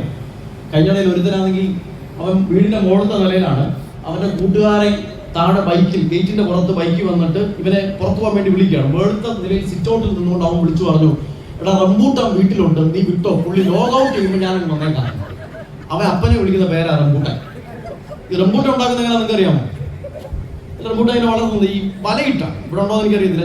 ഞങ്ങളുടെ ഇവിടെ കൊല്ലൂരിന്ന് കോന്നി വരുമ്പോൾ അവിടെ എല്ലാം വലയിട്ട് ഈ റോട്ടിൽ നോക്കിയാൽ ഈ അപ്പന് വരെ ഈ പുറത്ത് പോകാതിരിക്കാൻ വേണ്ടി സ്ട്രിക്റ്റ് ആയിട്ട് വലയിട്ട് പിടിച്ചേക്കുകയാണ്. അതുകൊണ്ട് അവൻ അപ്പന് കൊടുത്ത പേരാണ് റംബൂട്ടാൻ. അവൻ പറഞ്ഞാ റംബൂട്ടാൻ വീട്ടിലുണ്ട്, ഞാൻ താഴെ പോയി ഇയാൾക്ക് പറഞ്ഞാൽ മനസ്സിലാവും റംബൂട്ടാൻ. നീ പോയിക്കോ, ഞാൻ റംബൂട്ടാൻ ലോഗ് ഔട്ട് ചെയ്യുമ്പോൾ പറഞ്ഞാൽ പുള്ളി പുറത്ത് പോകുമ്പോൾ ഞാനത് വന്നേ. അവിടെ നിങ്ങളുടെ മക്കൾ ഉപയോഗിക്കുന്ന വാക്കുകളൊക്കെ ഇന്ന് പോയി അന്വേഷിച്ചോണം, കണ്ടുപിടിച്ചോണം. ഞാൻ പറഞ്ഞു വരുന്നത് ഇല്ലായ്മകളുടെ തുറന്നു പറച്ചിൽ യേശുക്രിസ്തുവിന്റെ ശിഷ്യന്മാരുടെ ജീവിതത്തിൽ ഒരു അത്ഭുതം ഉണ്ടാക്കിയെങ്കിൽ, ദൈവം മുൻപാകെ കൺവെൻഷൻ കഴിയുമ്പോൾ തുറന്നു പറയുവാൻ നമുക്ക് സാധ്യമായിട്ട് തീർന്നില്ലെങ്കിൽ ഇത് ചുമ്മാ ഒരു കളിപ്പീരായിട്ട് പോകും എന്ന് മാത്രമേ ഉള്ളൂ. എന്നെ കേൾക്കുന്ന പ്രിയപ്പെട്ട മാതാപിതാക്കളെ, സഹോദരങ്ങളെ, ഒന്നാമത്തെ പോയിന്റ് ഞാൻ പറഞ്ഞ് അവസാനിപ്പിക്കുകയാണ്. നിങ്ങൾ ശ്രദ്ധിച്ചു കേട്ടോണം. Emptiness is not an end, but it is an alternative for Jesus Christ to work in your life. ദൈവത്തിന് സ്തോത്രം. ശൂന്യത എന്ന് പറയുന്നത് ഒന്നിന്റെ അവസാനമല്ല. ശൂന്യത എന്ന് പറയുന്നത് യേശു ക്രിസ്തുവിന് എന്റെയും നിന്റെയും ജീവിതത്തിൽ പ്രവർത്തിക്കുവാനായിട്ടുള്ള ഒരു ഇടമാണ്, ഒരവസരമാണ്, ബദലാണ് എന്നുള്ളത് മറക്കരുത്. ജോസിച്ചാൻ സ്വാഗതം പറഞ്ഞപ്പം ജോസിച്ചാൻ ഡയറക്ടറി നോക്കി കണ്ടുപിടിച്ചായിരിക്കും 2010 ജൂലൈ മാസം 17-ാം തീയതി ഞാൻ ഷമ്മാശനായി എന്ന് ജോസിച്ചാൻ പറഞ്ഞു. ആ ഡേറ്റ് കേട്ടപ്പോൾ എൻ്റെ ചങ്കിൽ ഒരു വല്ലാതെ ഒരു വെള്ളിടി വെക്കും. 2010 ജൂലൈ മാസം 17-ാം തീയതി ഞാൻ വാളക മാർത്തോമ പള്ളിയിൽ ഷമ്മാശ പട്ടം കൂടെ കഴിഞ്ഞ് എല്ലാവരും വന്ന് എന്നെ കൈയൊക്കെ തന്ന് അനുമോദനമൊക്കെ പറഞ്ഞ് പോയി കഴിഞ്ഞപ്പോൾ ഞങ്ങളുടെ അമ്മ എൻ്റെ കയ്യിൽ വന്ന് മുറുകെ പിടിച്ചുകൊണ്ട് പറഞ്ഞു, മോനെ, ദൈവത്തിന്റെ അനവരതമായ കൃപ ഉണ്ടായതുകൊണ്ട് മാത്രമാണ് നീ മാർത്തോമ സഭയിൽ ഒരു ഷമ്മാശനായിരിക്കുന്നതെന്ന് നീ ഒരു കാരണവശാലും മറന്നു പോകരുത്. ഞാൻ ഞെട്ടി. ഞങ്ങളുടെ അമ്മ ഇത്ര തിയോളജി എവിടുന്ന് പഠിച്ചു? അപ്പോൾ അമ്മ പറഞ്ഞു, മോനെ, നിന്നെയും നിന്റെ സഹോദരിയും നമ്മൾ 3 പേരും പല രാത്രികളിലും ഞാൻ ആത്മഹത്യ ചെയ്യാൻ തീരുമാനിച്ചുറപ്പിച്ചതായിരുന്നു. സാമ്പത്തിക പ്രതിസന്ധി കൊണ്ടാണ്. എന്നാൽ ഞാൻ നടത്തിയ ആത്മഹത്യ അറ്റംപ്റ്റുകളെല്ലാം പരാജയപ്പെട്ടു പോയത് കൊണ്ടാണ് നീ സഭയിൽ ഇപ്പോൾ ഒരു ഷമ്മാശനായിരിക്കുന്നതെന്ന് നീ ഒരു കാരണവശാലും മറന്നു പോകരുത്. അതുകൊണ്ടാണ് ഞാൻ പറഞ്ഞത്, emptiness is not an end, but it is an alternative for Jesus Christ to work in your life. Praise the Lord. ഞങ്ങളുടെ വാളത്തൊക്കെ ആണെങ്കിൽ ആളുകൾ ഇപ്പോൾ കൈ ഉയർത്തി 100 സ്തോത്രം പറഞ്ഞത്. നിങ്ങൾ 105 വർഷമൊക്കെ പറയുന്നു എന്ന് മാത്രമേ ഉള്ളൂ. ദൈവത്തിന് സ്തോത്രം. അതുകൊണ്ട് ഈ പ്രസംഗം കേൾക്കുന്ന പ്രിയപ്പെട്ട വിശ്വാസ സമൂഹം, കുറഞ്ഞുപോയി, തകർന്നുപോയി, പരാജയപ്പെട്ടു പോയി, ഈ ശൂന്യതയാണ് എന്ന് വിചാരിച്ച് വേദനയോടെ ഈ കൂട്ടായ്മയിൽ ഉണ്ടെങ്കിൽ അത് കർത്താവിന് ഒരു ബദലാണ് എന്നുള്ളത് നിങ്ങൾ മറക്കരുത്. മുമ്പോട്ട് പോകട്ടെ. 2, they gave the control of their net and boat to Jesus Christ. അവർ യേശു ക്രിസ്തുവിന്റെ കയ്യിൽ അവരുടെ വള്ളത്തിന്റെയും വലയുടെയും കൺട്രോൾ കൊടുത്തു. എന്ന് പറഞ്ഞാൽ അവിടെ വന്നിട്ട് ഈ കടൽക്കരയിൽ നിൽക്കുന്നത് ക്രിസ്തുവാണ് എന്നവർ തിരിച്ചറിയുന്നില്ല. നിങ്ങൾ അങ്ങനെ ഓർക്കണം. കുറച്ചുകൂടെ കഴിഞ്ഞിട്ടാണ് ക്രിസ്തുവാണെന്ന് തിരിച്ചറിയുന്നത്. പറയുകയാണ്, മാറ്റിയെറിയാൻ പറയുകയാണ്. ഇടത്തു നിന്നും വലത്തേക്ക് മാറ്റിയെറിയാൻ പറയുകയാണ്. ഗലീല കടലിൽ അന്ന് ഉപയോഗിച്ചിരിക്കുന്ന വല എന്ന് പറയുന്നത് സർക്കുലർ നെറ്റുകളാണ്. 15 അടി മുതൽ 25 അടി വരെ വ്യാസമുള്ള സർക്കുലർ നെറ്റുകളാണ് ഉപയോഗിച്ചുകൊണ്ടിരുന്നത്. അതുകൊണ്ട് ഈ ഇടത്തുനിന്ന് വലത്തേക്ക് മാറ്റി എറിയുക എന്ന് പറയുന്നത് അത്ര എളുപ്പമല്ല. നിങ്ങൾ ലൂക്കോസ് 5 വായിക്കുമ്പോൾ കുറച്ചുകൂടെ വ്യക്തമാണ് ആ ഭാഗം. അത് ഞാനിപ്പോൾ പറയുന്നില്ല, സമയമില്ലാത്തത് കൊണ്ട്. അതുകൊണ്ട് വല മാറ്റി എറിയുക എന്ന് പറയുന്നത് റെയ്മണ്ട് ഇ ബ്രൗൺ എന്ന് പറയുന്ന ഞങ്ങളുടെ പുതിയ നിയമക്കാരുടെ ഒരു കുലപതി, ഒരു കത്തോലിക്കക്കാരനുണ്ട്. അദ്ദേഹത്തിന്റെ കമന്ററിയിൽ അദ്ദേഹം എഴുതിയിരിക്കുന്നത് ഇങ്ങനെയാണ്: they are willing to take a risk. ഇടത്തുനിന്ന് വലത്തേക്ക് മാറ്റി എറിയുമ്പോൾ അവർ റിസ്ക് എടുക്കാൻ തയ്യാറായി. റിസ്ക് എടുക്കാൻ തയ്യാറായി എന്നല്ല, വീട്ടിൽ പോയി പറഞ്ഞു, ഞങ്ങൾ അച്ഛൻ പ്രസംഗിച്ചോട് റിസ്ക് അല്ല, they took a risk. അത് എളുപ്പമുള്ള സംഗതിയല്ല. മത്സ്യബന്ധന തൊഴിലാളികളെ സംബന്ധിച്ച് അവരുണ്ടല്ലോ, അവരെല്ലാം വളരെ കളക്റ്റീവ് എഫേർട്ട് ചെയ്യുന്ന ആളുകളാണ്, ഒരുമിച്ച് അധ്വാനിക്കുക. നമ്മുടെ നാട്ടിൽ തന്നെ വെള്ളപ്പൊക്കം ഉണ്ടായ സമയത്ത് ആദ്യം ഓടിയെത്തിയ ആളുകൾ ആരാണ്? മത്സ്യബന്ധന തൊഴിലാളികളാണ്, നിങ്ങൾക്കറിയാം. അതുകൊണ്ട് അവർ വളരെയധികം റിസ്ക് എടുക്കാൻ തയ്യാറായി. അവർ മറു ചോദ്യങ്ങൾ ഒന്നും ചോദിച്ചില്ല. നമ്മളാണെങ്കിൽ മറു ചോദ്യങ്ങൾ ചോദിക്കും, നമ്മളാണെങ്കിൽ പല കാര്യങ്ങളും അങ്ങോട്ട് ചോദിക്കും. ഇവിടെ ചോദ്യങ്ങളില്ല, അവർ റിസ്ക് എടുക്കാനായിട്ട് തയ്യാറായി എന്നുള്ളത് മറക്കരുത്. They took the risk and they gave the control of their net and boat to Jesus Christ. ഞാൻ 2003 മാർത്തോമ യുവജന സഖ്യത്തിന്റെ തിരുവനന്തപുരം കൊല്ലം ഭദ്രാസനത്തിൽ പ്രവർത്തിക്കുമ്പോൾ അവിടെ പുറത്തിറങ്ങിയ ഒരു മാഗസിനിൽ ഒരു പെൺകുട്ടിയുടെ ജീവിത അനുഭവം വെച്ചിട്ടുണ്ട്. ഞാനിത് പല പ്രസംഗങ്ങളിലും പറഞ്ഞിട്ടുണ്ട്, ഒരു കേട്ട ആളുകൾ കാണും. മാർത്തോമക്കാരിയോ CSA കാരിയോ ക്രൈസ്തവ വിഭാഗത്തിലുള്ള പെൺകുട്ടിയല്ല, ഒരു ഹൈന്ദവ വീട്ടിലുള്ള പെൺകുട്ടിയാണ്. അവള് കൊല്ലം ഫാത്തിമ നാഷണൽ കോളേജിൽ 3ാം വർഷ BA മലയാളം വിദ്യാർത്ഥിനിയാണ്. എന്ന് പറഞ്ഞാൽ ഇന്നേക്കാൾ ഒരു 23 വർഷം മുമ്പ്. അപ്പോൾ ഞങ്ങളുടെ കൊച്ചുങ്ങൾക്ക്, ചെറുപ്പക്കാർക്ക് ഒരു ഊർജം കിട്ടട്ടെ എന്ന് വെച്ചാണ് അവരുടെ ഇന്റർവ്യൂ, അവിടെ ഒരു സംസാരം നമ്മൾ ഇട്ടിരിക്കുന്നത്. ഞാനും പോയി. ഞാൻ എഡിറ്റോറിയൽ ബോർഡിൽ ഉണ്ടായതുകൊണ്ട് അവിടുത്തെ ഒരു സ്റ്റുഡൻസ് ചാപ്പലിൻ അച്ഛൻ്റെ കൂടെ 1-2 പേർ കൂടി കൊച്ചിൻ്റെ വീട്ടിൽ പോയി. അവരോട് സംസാരിക്കാൻ കാരണം അവളുടെ അപ്പൻ തളർവാദ രോഗിയാണ്, കട്ടിലിൽ കിടക്കുകയാണ്. അമ്മയ്ക്ക് ബോൺ ക്യാൻസർ. അന്നത്തെ കാലത്ത് 20 വർഷം മുമ്പ് ക്യാൻസർ അത്ര വല്ല പ്രചാരത്തിലായിട്ടില്ല. 3ാം വർഷ BA മലയാളത്തിൽ പഠിക്കുന്നവൾക്ക് 20 വയസ്സ് പ്രായം. അവളുടെ വീട്ടിലെ മുഴുവൻ ഉത്തരവാദിത്വവും ജോലിയും ചെയ്യുന്നത് ഈ പെൺകൊച്ച. അപ്പൊ ഞങ്ങളോട് സംസാരിച്ചപ്പോൾ അവള് പറഞ്ഞു, ഫാദറെ, ഞാൻ രാവിലെ ഒരു 5-5:15 എഴുന്നേൽക്കും. അത് കഴിഞ്ഞിട്ട് 6 മണിക്കൊക്കെ കഴിയുമ്പോൾ ഞാൻ എൻ്റെ അപ്പൻ്റെയും അമ്മയ്ക്കും വേണ്ട ഭക്ഷണം ഉണ്ടാക്കി വെക്കും. അവരുടെ കട്ടിലിന്റെ അടുത്ത് കൊടുത്താലേ അവരെടുത്ത് കഴിക്കും. 6:30 മണി കഴിയുമ്പോൾ കുറച്ച് പിള്ളേർ ട്യൂഷൻ പഠിക്കാൻ വരും. ഞാൻ അവരെ ട്യൂഷൻ പഠിക്കും. അത് കഴിഞ്ഞ് അപ്പൻ്റെ അമ്മയുടെയും ഭക്ഷണമൊക്കെ അടുത്ത് കൊടുത്ത് അടുത്ത വീട്ടിലെ ചേച്ചിയോട് പറഞ്ഞേൽപ്പിച്ചിട്ട് ഞാൻ ഫാത്തിമ മാതായിൽ പഠിക്കാൻ പോകുമ്പോൾ ഇളമ്പള്ളൂർ എന്നാണ് അവിടെ സ്ഥലത്തിന്റെ പേര്. അവിടെ നിന്ന് ഒരു 20 മിനിറ്റ് പ്രൈവറ്റ് ബസ്സിൽ പോയ ഫാത്തിമയിൽ ചെല്ലാൻ. വൈകുന്നേരം തിരിച്ചു വരുമ്പോൾ വന്ന് ഞാൻ കുറച്ച് കഴിഞ്ഞിട്ട് എൻ്റെ അപ്പനെയും അമ്മയും കുളിപ്പിക്കും, വൃത്തിയാക്കും, അവരുടെ വസ്ത്രം കഴുകും. അത് കഴിയുമ്പോൾ വേറെ കുറച്ച് പിള്ളേർ ട്യൂഷൻ പഠിക്കാൻ വരും, അവരെ ട്യൂഷൻ പഠിപ്പിക്കും. അവൾക്കൊരു സഹോദരനുണ്ട്, അവൻ അന്ന് +2 ഫസ്റ്റ് ക്ലാസ് വാങ്ങിച്ചവനാണ്. അവൻ ഇപ്പോൾ പഠിക്കാൻ നിവൃത്തിയില്ലാത്തത് കൊണ്ട് അന്ന് മേശിരിമാരോടൊപ്പം സഹായിയായിട്ട് നമ്മൾ മൈക്കാട് പണി എന്ന് പറയും, അതിന് പോകും. തിരിച്ചു വരുമ്പോൾ ഈ കൊച്ചൻ കൊല്ലം ജില്ല കശുവണ്ടിയുടെ ജില്ലയാണ്. അന്ന് കുറെ കശുവണ്ടി ഫാക്ടറികളുണ്ട്, ഇപ്പം കുറവാണ്. അപ്പോൾ അവൻ തിരിച്ചു വരുമ്പം 3 പാക്കറ്റ് കശുവണ്ടി അവൻ കൊണ്ടുപോയി. ഒരു പാക്കറ്റിന് 12 രൂപ തല്ലി കൊടുത്താൽ കിട്ടും. തല്ലി കൊടുക്കാന്ന് പറഞ്ഞ് മനസ്സിലായാലോ? പൊട്ടിച്ചു കൊടുക്കാം, പൊളിച്ചു കൊടുക്കും, തോട് പൊളിച്ചു കൊടുക്കും. രാവിലെ പോകുമ്പോൾ ഈ കൊച്ചൻ തിരിച്ചു പോകുമ്പോൾ ഫാക്ടറിയിൽ കൊടുക്കും. വൈകിട്ട് വരുമ്പോൾ അവൻ തോടോട് കൂടിയ കശുവണ്ടി കൊണ്ടുവരും. രാത്രി 9-9:30 ആകുമ്പോൾ ഈ ട്യൂഷനൊക്കെ പഠിപ്പിച്ച് അപ്പനമ്മയ്ക്ക് ഭക്ഷണം കൊടുത്തു കഴിഞ്ഞിട്ട് ഇവിടെ ഇത് ചെയ്യും. ഇവർ രണ്ടും കൂടെ ചെയ്യും. 36 രൂപ അങ്ങനെ കിട്ടും. ട്യൂഷൻ പഠിപ്പിച്ചു. ഇവൻ മൈക്കാട് പണി ചെയ്തും കുടുംബത്തിന് അപ്പൻ്റെ അമ്മയുടെ ചികിത്സ, മരുന്ന്, ഇവരുടെ പഠനാവശ്യങ്ങൾ ഇതെല്ലാം ചെയ്തുകൊണ്ടിരിക്കുക. നമ്മുടെ വീട്ടിൽ 20 വയസ്സുള്ളവളോട് സാമ്പാറിന് അരിഞ്ഞു വെക്കാൻ പറഞ്ഞാൽ അവൾ തോരൻ അരിഞ്ഞു വെക്കും. തോരൻ അരിയാൻ പറഞ്ഞു കഴിഞ്ഞാൽ അവൾ വേറെ എന്തെങ്കിലും ചെയ്തിട്ട് ഇതാ വരുന്ന മമ്മി എന്ന് പറഞ്ഞ് പിള്ളേരുടെ ഭാഷ പറഞ്ഞാൽ സ്കൂട്ടായിട്ട് പോകും. ഈ കൊച്ച് ഇതെല്ലാം ചെയ്യും. അപ്പോൾ നമ്മുടെ അച്ഛൻ ചോദിച്ചു, മോളെ ഇതെങ്ങനെയാണ് പറ്റുന്നത്? നമ്മൾ പറഞ്ഞു, ഫാദർ, ഞാൻ എല്ലാ ദിവസവും രാത്രിയും ഈ ജോലിയൊക്കെ ചെയ്തിട്ട് ഒന്ന് എൻ്റെ മുറിയിൽ വന്നിരിക്കുമ്പോൾ കട്ടിലെന്ന് പറയുമ്പോൾ തട്ടൂടിയാണ്, ഈ പലകയടിച്ചതൊക്കെ വന്നിരിക്കുമ്പോൾ 11 മണി 10:30 കഴിയും. രാത്രികളിൽ ഞാൻ കണ്ണടച്ചിരിക്കുമ്പോൾ എൻ്റെ കണ്ണിൽ നിന്നും അറിയാതെ കണ്ണുനീർ ധാരധാരയായി ഒഴുകും. എന്നാൽ എൻ്റെ ഉള്ളിൻ്റെ ഉള്ളിൽ പല രാത്രികളിലും ഞാനൊരു ശബ്ദം കേൾക്കാറുണ്ട്, എൻ്റെ മുതുകിൽ ഒരു സ്പർശനം അനുഭവിക്കാറുണ്ട്. എന്നിട്ട് അവൾ മാർത്തോമ സഭയിലെ അന്നത്തെ കൊല്ലത്തെ സ്റ്റുഡൻറ് ചാപ്ലൻ അച്ഛനോട് അവൾ പറഞ്ഞു, ഫാദറെ, ഞാൻ പൂർണ്ണമായി വിശ്വസിക്കുന്നു അത് കർത്താവായ യേശു ക്രിസ്തുവിന്റെ ശബ്ദവും കർത്താവായ യേശു ക്രിസ്തുവിന്റെ സ്പർശനവുമാണ്. I strongly believe that is the touch and presence of Jesus Christ in each and every night. നമ്മുടെ എത്ര പിള്ളേർ സാക്ഷ്യം പറയുന്നു? നമ്മുടെ എത്ര പിള്ളേർ സാക്ഷ്യം പറയും? സുവിശേഷം പറഞ്ഞപ്പോൾ 60,000 പേരെ കണ്ടതിൽ 500 കുഞ്ഞുങ്ങളാണ് വേദോത്സവം വായിച്ചതെന്ന് അച്ഛൻ സങ്കടത്തോടെ പറഞ്ഞത് നിങ്ങൾ കേട്ടു. ക്രിസ്ത്യാനിയല്ല, ഫാത്തിമയിലെ കന്യാസ്ത്രീമാരിൽ നിന്നും യേശുവിനെ കുറിച്ച് പഠിച്ച് ഉച്ചയ്ക്ക് ചാപ്പലിൽ പോയി പ്രാർത്ഥിക്കുന്ന പെണ്ണാണ്. അവൾ പറയുകയാണ്, after my tiresome work each and every night I feel the touch of Jesus Christ എന്ന് അവൾ പറയുകയാണ്. ദൈവത്തിന് സ്തോത്രം, hallelujah. Give the control of your net and go to Jesus Christ. മുമ്പോട്ട് പോകട്ടെ, സമയം അതിക്രമിക്കുകയാണ്. മൂന്നാമത് ഞാൻ ഈ ആദ്യം പറഞ്ഞ 2 വാക്കുകളും 2 പോയിന്റുകളും മറന്നാൽ അവൾ സാധാരണ പറയും ഇതൊക്കെ മറക്കേണ്ടതൊക്കെ മറന്നോ.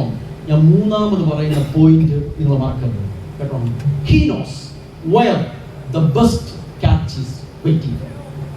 അവനറിയാം എനിക്കും നിനക്കും പറ്റിയ പെരുത്ത മീൻകൂട്ടം കടലിന്റെ അഗാധതയിൽ ഒളിഞ്ഞു കിടക്കുന്നത് എവിടെയാണെന്ന് ലോകത്ത് അറിയാവുന്ന ഒരാളെ ഉള്ളൂ, അത് കർത്താവായ യേശു ക്രിസ്തുവാണ്. ദൈവത്തിന് സ്തോത്രം. ഇവിടെ ശിഷ്യന്മാർ കിടന്ന് അധ്വാനിച്ചു. യോഹന്നാൻ എഴുതിയ സുവിശേഷം 15-ാം അധ്യായത്തിന്റെ 5-ാമത്തെ വാക്യം വായിക്കുമ്പോൾ അവിടെ വായിക്കുന്ന എങ്ങനെയാണ്? നിങ്ങൾക്ക് എന്നെ കൂടാതെ ഒന്നും ചെയ്യുവാൻ കഴിയില്ല. അവർ തിരിച്ചറിയില്ല. Jesus was not with dum. പക്ഷെ അവർ അധ്വാനിച്ചു. യേശു പറഞ്ഞ പോലെ അല്പം ഒന്ന് മാറ്റി എറിഞ്ഞു. നിങ്ങൾ വായിക്കുന്ന എങ്ങനെയാണ്?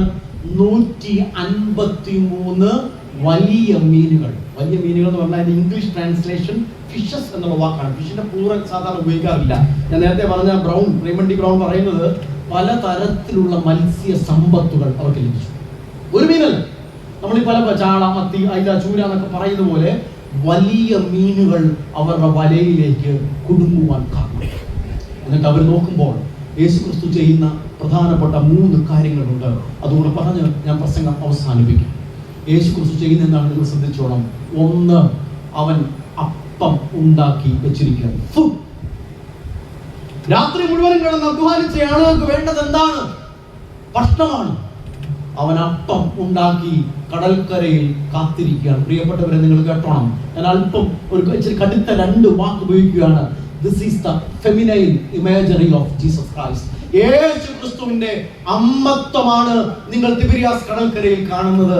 2 കൈയും വിരിച്ച് അവൻ അപ്പം ഉണ്ടാക്കി കാത്തിരിക്കുകയാണ്. നമ്മുടെ കുഞ്ഞുങ്ങളൊക്കെ സ്കൂളിൽ പോയിട്ട് വന്നാൽ ആദ്യം ബാഗ് കളഞ്ഞിട്ട് ഓടി വന്ന് അടുത്ത് അമ്മയോടാ ചോദിക്കുന്നത്, അമ്മയെ കഴിക്കാൻ എന്താണ് ഉള്ളത്? അതുകൊണ്ട് ഇവിടെ ഇരിക്കുന്ന അമ്മമാരായിട്ടുള്ള സ്ത്രീകളായിട്ടുള്ള പ്രിയപ്പെട്ടവർ പലരും പറയും, ഞങ്ങളെ ഒരു സ്ത്രീയായിട്ട് ഇങ്ങനെ സൃഷ്ടിച്ചല്ലോ എന്ന് ചിന്തിച്ച് സങ്കടപ്പെടുന്ന ആളുകൾ ദൈവത്തിന് സ്തോത്രം ചെയ്യണം. You see the feminine imagery of Jesus Christ. Yesu ക്രിസ്തുവിന്റെ അമ്മത്വമാണ് അപ്പം ഉണ്ടാക്കി കാത്തിരിക്കുന്നത് എന്ന് പറയുമ്പോൾ യോഹന്നാനിലെ ഒരു പ്രധാന സംഗതിയാണ് ഈ യോഹന്നാൻ ഇമിറ്റേഷൻ എന്ന് പറയും.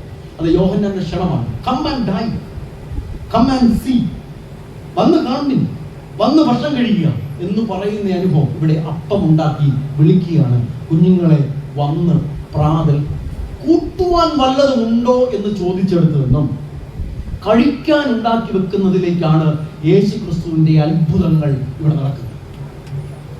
ഒന്നുമില്ല എന്ന് പറഞ്ഞെടുത്തു നിന്നും എന്തെങ്കിലും കഴിക്കാനുണ്ട് എന്ന് പറഞ്ഞതിലേക്ക് റിവേഴ്സ് ആണ് ഇവിടെ നമുക്ക് കാണാൻ ഇടയായിട്ട് തീരുന്നത്. രണ്ട്, ഫയർ. രാത്രി കിടന്ന് എളുപ്പത്ത് കിടന്ന് അധ്വാനിച്ചവന് എന്താ വേണ്ടത്? തീയാണ്, ചൂടാണ്. The what our children miss in our houses. ഈ ചൂടില്ല, ഈ വാർത്തയില്ല, സഭയോടുള്ള ബന്ധം, ഈ ചൂട് നഷ്ടപ്പെടുകയാണ്.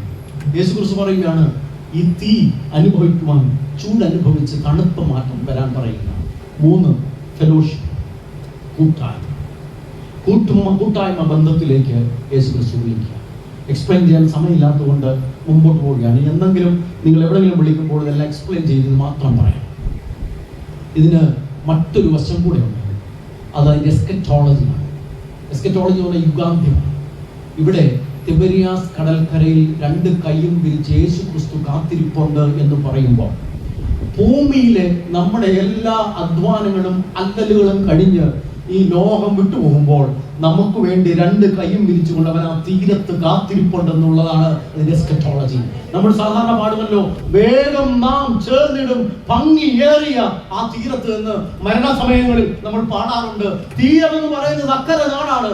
അവിടെ രണ്ട് കൈയും വിരിച്ചുകൊണ്ട് ഭൂമിയിലെ നമ്മുടെ അല്ലലുകളെല്ലാം മാറ്റിയിട്ട് നമ്മൾ തിരിച്ചു ചെല്ലുമ്പോൾ അവൻ രണ്ട് കൈയും വിരിച്ചുകൊണ്ട് കാത്തിരിക്കുന്നുണ്ട് എന്നുള്ളത് മറക്കരുത്. ഈ ശോഭയേറും നാടൊന്നുണ്ടത് എന്ന പാട്ടൊക്കെ പാടുമ്പോൾ അതിന്റെ ഗൗരവത്തോടുകൂടെ പാടണം. താതൻ വാസം നമുക്കൊരുക്കി നിൽക്കുന്നുണ്ടക്കരെ കാത്തവോ, വേഗം നാം ചേർന്നിടും ഭംഗിയേറിയ ആ തീരത്ത്. പ്രിയപ്പെട്ടവരെ, അല്ലലുകളുണ്ട്, പരാജയങ്ങളുണ്ട്, സങ്കടങ്ങളുണ്ട്, പ്രതിസന്ധികളുണ്ട്. ഇതെല്ലാം അവസാനിപ്പിച്ച് തിരിച്ചു ചെല്ലുമ്പോൾ അവൻ രണ്ട് കൈയും വിരിച്ചുകൊണ്ട് കാത്തിരിക്കുന്നു എന്ന പ്രതീക്ഷയാണ് എനിക്കും നിങ്ങൾക്കും ഈ ഭൂമിയിൽ ജീവിക്കുവാൻ കരുത്ത് നൽകുന്നത്. ഞാൻ പ്രസംഗം അവസാനിപ്പിക്കുകയാണ്.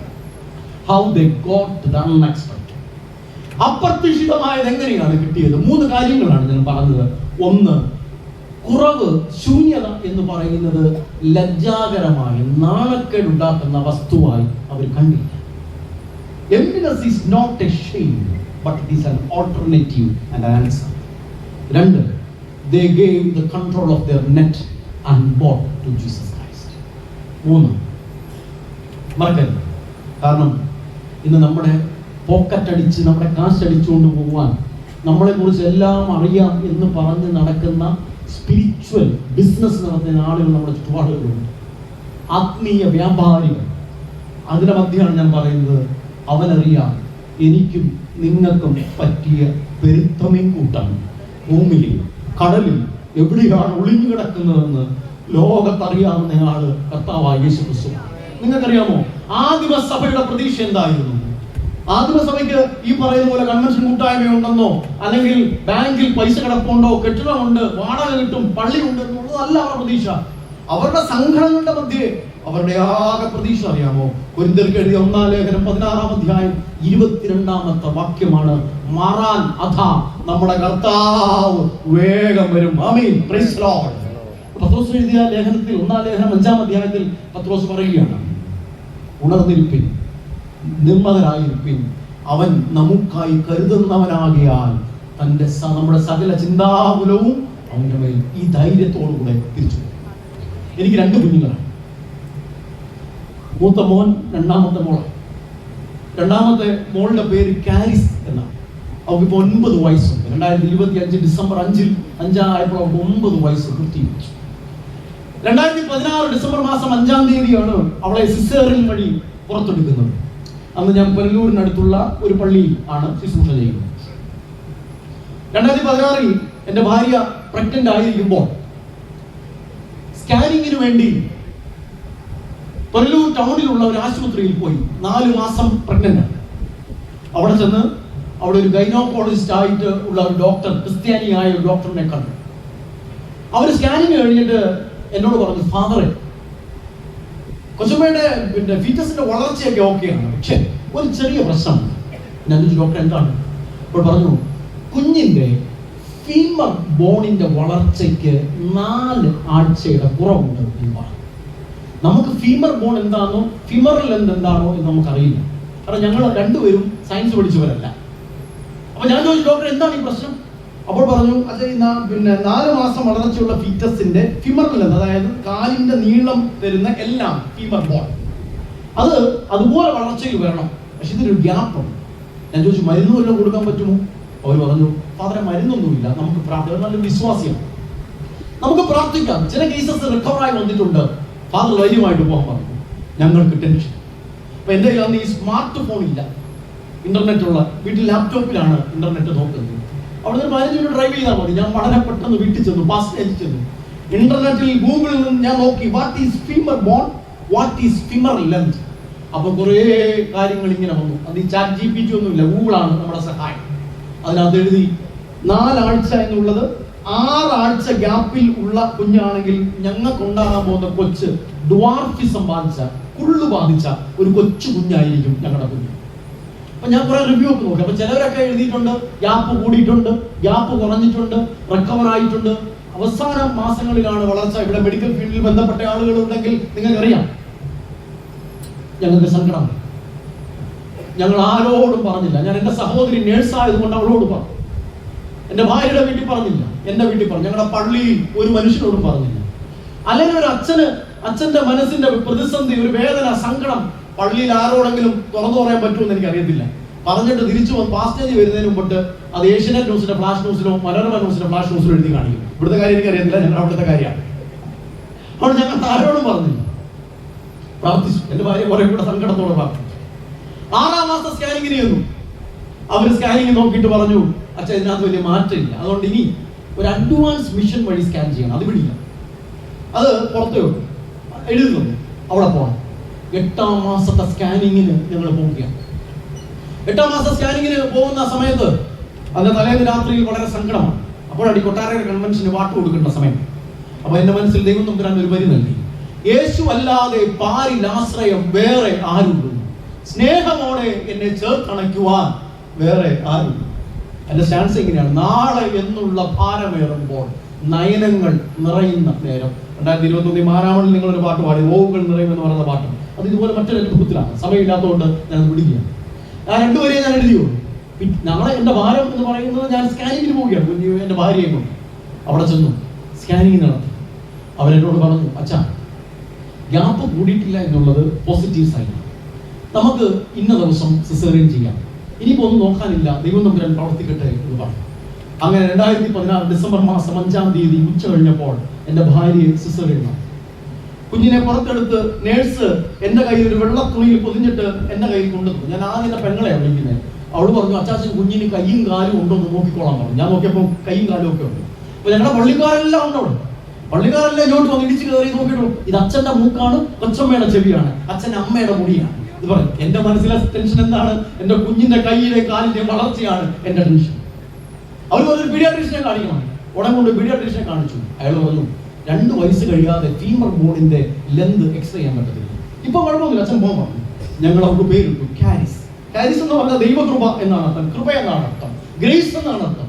അവൾ വളർന്നു. 1 വയസ്സൊക്കെ കഴിഞ്ഞപ്പോൾ അവൾ ഈ ജനലിൽ ചവിട്ടി പിടിച്ച് ഇങ്ങനെ കയറാൻ വലിയ ആക്റ്റീവായി തുടങ്ങി. അവളുടെ കാൽ ആക്റ്റീവാണ്. 2 വയസ്സ് കഴിഞ്ഞപ്പോൾ ഞാൻ തിരുവനന്തപുരത്തെ SP ഫോർട്ട് ആശുപത്രിയിൽ ഒരു ഫേമസ് ഓർത്തോ ഉണ്ട്, ചെറിയൻ തോമസ് എന്നാണ് അയാൾ, കേരളത്തിലെ ഫേമസ് ആണ്. ഞാൻ പണ്ടവിടെ പ്രാക്ടിക്കൽ ചെയ്തതാണ്. ഞാൻ ആ മനുഷ്യന്റെ വീട്ടിൽ പോയി കുഞ്ഞിനെ കാണിച്ചു. അയാൾ പറഞ്ഞു, അടുത്തുള്ളൊരു സെന്ററിൽ പോയി എക്സ്റേ എടുക്കാം. എക്സ്റേ എടുത്ത് തിരിച്ചു വന്നപ്പോൾ പുള്ളി എക്സ്റേ കസാരിലിരിക്കുകയാണ്. അന്ന് തന്നെ പുള്ളിക്ക് 70 വയസ്സിന് കൂടുതലുണ്ട്. എഴുന്നേറ്റ് നിന്ന് എൻ്റെ ചുമലിൽ തട്ടിക്കൊണ്ട് പറഞ്ഞു, അച്ഛൻ, ഷീസ് പെർഫെക്റ്റ്ലി ഓൾറൈറ്റ്. 2 വയസ്സുകാരിക്ക് വേണ്ട മുഴുവൻ വളർച്ചയും അവളുടെ ഫീമർ ബോണിനുണ്ട്. She needs no treatment. അച്ഛൻ ധൈര്യമായിട്ട് തിരിച്ചു പോകാൻ പറഞ്ഞു. അവൾ വളർന്നു. കുറച്ച് ആളുകൾക്ക് മുമ്പ് ഞാൻ കോട്ടയത്താണല്ലോ, അവൾ 5ാം ക്ലാസ്സിലാണ്, 4ാം ക്ലാസ്സിൽ. അവൾ എന്നെ വിളിച്ചിട്ട് പറഞ്ഞു, പപ്പ എനിക്ക് കരാട്ട പഠിക്കാൻ പോകണം എന്ന്. ഞാൻ വിചാരിച്ചു കുഞ്ഞല്ലേ, അവിടെ കാലൊക്കെ ആക്റ്റീവ് ആകട്ടെ എന്ന് പറഞ്ഞ് പൈസ കൊടുത്തു കരാട്ട പഠിപ്പിക്കാൻ പറ്റും. കുറച്ച് ദിവസം കഴിഞ്ഞപ്പോൾ എൻ്റെ ഭാര്യ എന്നെ വീഡിയോ കോളിൽ വിളിച്ചിട്ട് പറഞ്ഞു, മോളെ കരാട്ട പഠിപ്പിക്കാൻ വിട്ടതിന്റെ ഗുണം കാണണമെങ്കിൽ വീഡിയോയിൽ നോക്കിക്കോളാൻ പറഞ്ഞു. അവള് കരാട്ട പഠിച്ചിട്ട് വന്നിട്ട് കട്ടിലേക്ക് കിടന്ന് എൻ്റെ മോന്റെ മുകളിൽ കയറി കാലുകൊണ്ട് ലോക്ക് ചെയ്തു എന്നാണ് അവൾ പറയുന്നത്. അപ്പൊ ഈ ലോക്ക് ചെയ്യാൻ സാറ് പഠിപ്പിച്ചു, അൺലോക്ക് ചെയ്യാൻ അടുത്ത വെള്ളിയാഴ്ച പഠിപ്പിച്ചു. ഇത് അടിക്കാൻ അറിയത്തില്ല. അവൻ കമന്ന് കിടക്കുകയാണ്, അവന്റെ മേളിൽ ഇവിടെ കാല് കുറുക്കിന് വെച്ച് പൂട്ടി വെച്ചിരിക്കുകയാണ്. ഇവ കഴിക്കാൻ അറിയത്തില്ല. അവസാനം എന്റെ ഭാര്യ ഇതെങ്ങനെ കണ്ട് കാല് അടിച്ച് റെഡിയാക്കി എടുത്തു. അതുകൊണ്ടാണ് പരിപാടി നിർത്തി. ഇപ്പൊ കരാട്ട പഠിക്കുന്നില്ല, അവൾക്ക് മതിയായി. ഇത് പറയുന്നത് നമുക്ക് ഇഷ്ടമല്ല. അവളുണ്ടെങ്കിൽ ഞാനിത് പറയത്തില്ല. ഇപ്പൊ രാത്രി ഞാൻ വീട്ടിൽ പോകുന്ന ദിവസമാണെങ്കിൽ അവള് ചോദിക്കും, പപ്പ എന്റെ കാര്യം പറഞ്ഞു എന്ന് ചോദിക്കും. ഇന്ന് അവിടെ പോകാത്തോണ്ടും നിങ്ങൾ എന്തെങ്കിലും അവളെ കണ്ട ഒരു കാരണവശാലും ഇത് പറഞ്ഞെന്ന് പറയരുത്. അവളെനിക്ക് 3 ഇടി എക്സ്ട്രാ തരും. പക്ഷെ ഞാൻ പറയട്ടെ, ഞാൻ മനസ്സിൽ പറയും, മോളെ പപ്പ എങ്ങനെ നിന്റെ കാര്യം പറയാതിരിക്കും? ഇന്നത്തെ പ്രസംഗത്തിൽ നിന്നെ കൊണ്ട്, നീളം കുറഞ്ഞൊരു കുഞ്ഞിനെ കൊണ്ട് സമൂഹത്തിൽ എങ്ങനെ ഇറങ്ങി നടക്കും എന്ന് നീയും ഞാനും നിന്റെ അമ്മയും സങ്കടപ്പെട്ടിരുന്ന നിമിഷങ്ങൾ 2016 ഉണ്ടായിരുന്നു. അവിടുന്ന് നിന്നെ കയ്യിൽ പിടിച്ചുകൊണ്ട് ഇറങ്ങി പോകുവാനുള്ള ബലവും കരുത്തും ദൈവം തമ്പുരാൻ നൽകിയെങ്കിൽ അത് പറയാതിരിക്കാൻ എനിക്ക് എങ്ങനെ സാധ്യമായിട്ട് തീരുന്നു? എന്നെ കേൾക്കുന്ന പ്രിയപ്പെട്ട മാതാപിതാക്കളെ, അതുകൊണ്ടാണ് ഞാൻ അവസാനം പറഞ്ഞത്, he knows where the best catch is waiting. ഇന്ന് രാത്രി ഈ പ്രസംഗം കേട്ടിട്ട് തിരിച്ചു പോകുന്നയാൾ ദൈവകൃപയോടുകൂടി പരാജയപ്പെട്ടു പോയി എന്നൊരു ചിന്തയുണ്ടെങ്കിൽ, കുഞ്ഞുങ്ങളെ നോക്കുന്നില്ല എന്ന സങ്കടമുണ്ടെങ്കിൽ, വല്ലാതെ അധ്വാനിച്ചു വച്ചാൽ ഇപ്പോഴും ശൂന്യമാണ് എന്നുള്ള പ്രതിസന്ധി ഉണ്ടെങ്കിൽ, ദൈവത്തിന്റെ സന്നിധി അവൻ തിബരിയാസ് കടലിൽ 2 കൈയും വിരിച്ചുകൊണ്ട് കടൽക്കരയിൽ നമുക്കായി കാത്തിരിപ്പുണ്ടെന്ന പ്രതീക്ഷയോടുകൂടി തിരിച്ചു പോകുവാൻ ഇടയാക്കി തരും. ഹല്ലേലൂയ, ദൈവത്തിന് സ്തോത്രം. Praise Lord. കണ്ണുകളടച്ചാട്ട് നിങ്ങൾ ഇരിക്കുന്ന ഇടങ്ങളിൽ ഇരുന്നുകൊണ്ട് ഞാൻ കുറച്ച് നിമിഷം എടുത്ത് പ്രാർത്ഥിച്ച് അവസാനിപ്പിക്കുകയാണ്. Praise Lord. ആരെങ്കിലും ഇവിടെ നിരാശയോടെ പരാജയത്തോടെ കടന്നു പോകുന്ന ആരെങ്കിലും ഉണ്ടെങ്കിൽ ഇത് നിങ്ങൾ മറക്കരുത്. അവനറിയാം എനിക്കും നിനക്കും പറ്റിയ പെരുത്തമീൻ കൂട്ടം എവിടെയാണെന്ന്. ലോകത്തറിയാവുന്ന ഒരാൾ നമ്മുടെ കർത്താവായ യേശു ക്രിസ്തുവാണ്. അവൻ വേഗം വരുന്നവനാണ്, വീണ്ടും വരുന്നവനാണ്. Praise the Lord. ഹല്ലേലൂയ. എന്നോട് കരുണ തോന്നണമേ എന്ന് നമുക്ക് പ്രാർത്ഥിക്കാം. ഒരുപക്ഷെ നിങ്ങളുടെ കണ്ണിൽ നിന്നും കണ്ണുനീർ ധാരധാരയായി ഒഴുകിയെന്ന് വന്നേക്കാം. ഒരു ലജ്ജയും കൂടാതെ പ്രാർത്ഥിച്ചാട്ടെ. 2016 വല്ലാതെ ജീവിതത്തിൽ പരാജയപ്പെട്ടു പോയ ആളാണ് ഞാൻ. 1996 എൻ്റെ അപ്പൻ മരിക്കുമ്പോൾ വല്ലാതെ ജീവിതത്തിൽ പരാജയപ്പെട്ടു പോയ ആളാണ് ഞാൻ. ഇന്ന് രാത്രിയിൽ നിങ്ങളോട് ദൈവവചനം പങ്കുവയ്ക്കുമ്പോൾ അവൻ എന്നെ വല്ലാതെ ആഴക്കടലിൽ സ്പർശിച്ചത് കൊണ്ട് മാത്രമാണ് ഞാൻ നിങ്ങളുടെ മുമ്പിൽ നിൽക്കുന്നത്. Price the Lord. ഹല്ലേലൂയ. ഞാൻ പ്രാർത്ഥിക്കുന്നു പ്രിയപ്പെട്ടു. ഹല്ലേലൂയ, ജയം ഹല്ലേലൂയ, യേശു കർത്താവ് ജീവിക്കുന്നു. ഉറപ്പുള്ള ആളുകൾ പാടിയാട്ടെ. എല്ലാ ആളുകളും ജയം ഹല്ലേലൂയ, യേശു കർത്താവ് ജീവിക്കുന്നു. ഞങ്ങളുടെ ദൈവമേ, സ്വർഗ്ഗീയ കർത്താവേ, ഈ രാത്രിയിൽ ഞങ്ങളുടെ ഹൃദയങ്ങളിൽ വ്യാപരിച്ച ദൈവകൃപയ്ക്കായിട്ട് സ്തോത്രം. നീ തന്നതല്ലാതെ ഞങ്ങൾക്ക് പറയാൻ ഒന്നുമില്ല. നിന്റെ കൃപയല്ലാതെ ഞങ്ങൾക്ക് പുകഴുവാൻ ഒന്നുമില്ല. വല്ലാതെ പരാജയപ്പെട്ടു പോയ ജീവിത സാഹചര്യങ്ങളുണ്ട്, വല്ലാതെ തകർന്നു പോയ ജീവിത സാഹചര്യങ്ങളുണ്ട്. അവിടുന്ന് നടത്തിയ കൃപകൾക്കായിട്ട് സ്തോത്രം. തിബരിയാസ് കടലിന്റെ കരയിൽ 2 കൈയും വിരിച്ച് നീ കാത്തു നിന്നതുപോലെ ഞങ്ങൾ നിന്റെ മാറത്തണയാൻ കാത്തിരിക്കുക. ഞങ്ങളെ കൈവിടരുതേ, ഞങ്ങളെ ഉപേക്ഷിക്കരുതേ. രാത്രിയിൽ കേൾപ്പിച്ച വചനത്തിനായിട്ട് സ്തോത്രം. നിന്റെ കൃപയെ അനുഭവിപ്പാൻ സഹായിക്കണം. ഞങ്ങളുടെ പ്രിയ അച്ഛന്മാരെ ബലപ്പെടുത്തണമേ, വിശ്വാസ സമൂഹത്തെ ശക്തീകരിക്കണമേ. പ്രാർത്ഥന കേൾക്കുന്നതിനായിട്ട് സ്തോത്രം. സകലം യേശു ക്രിസ്തുവിന്റെ നാമത്തിൽ തന്നെ.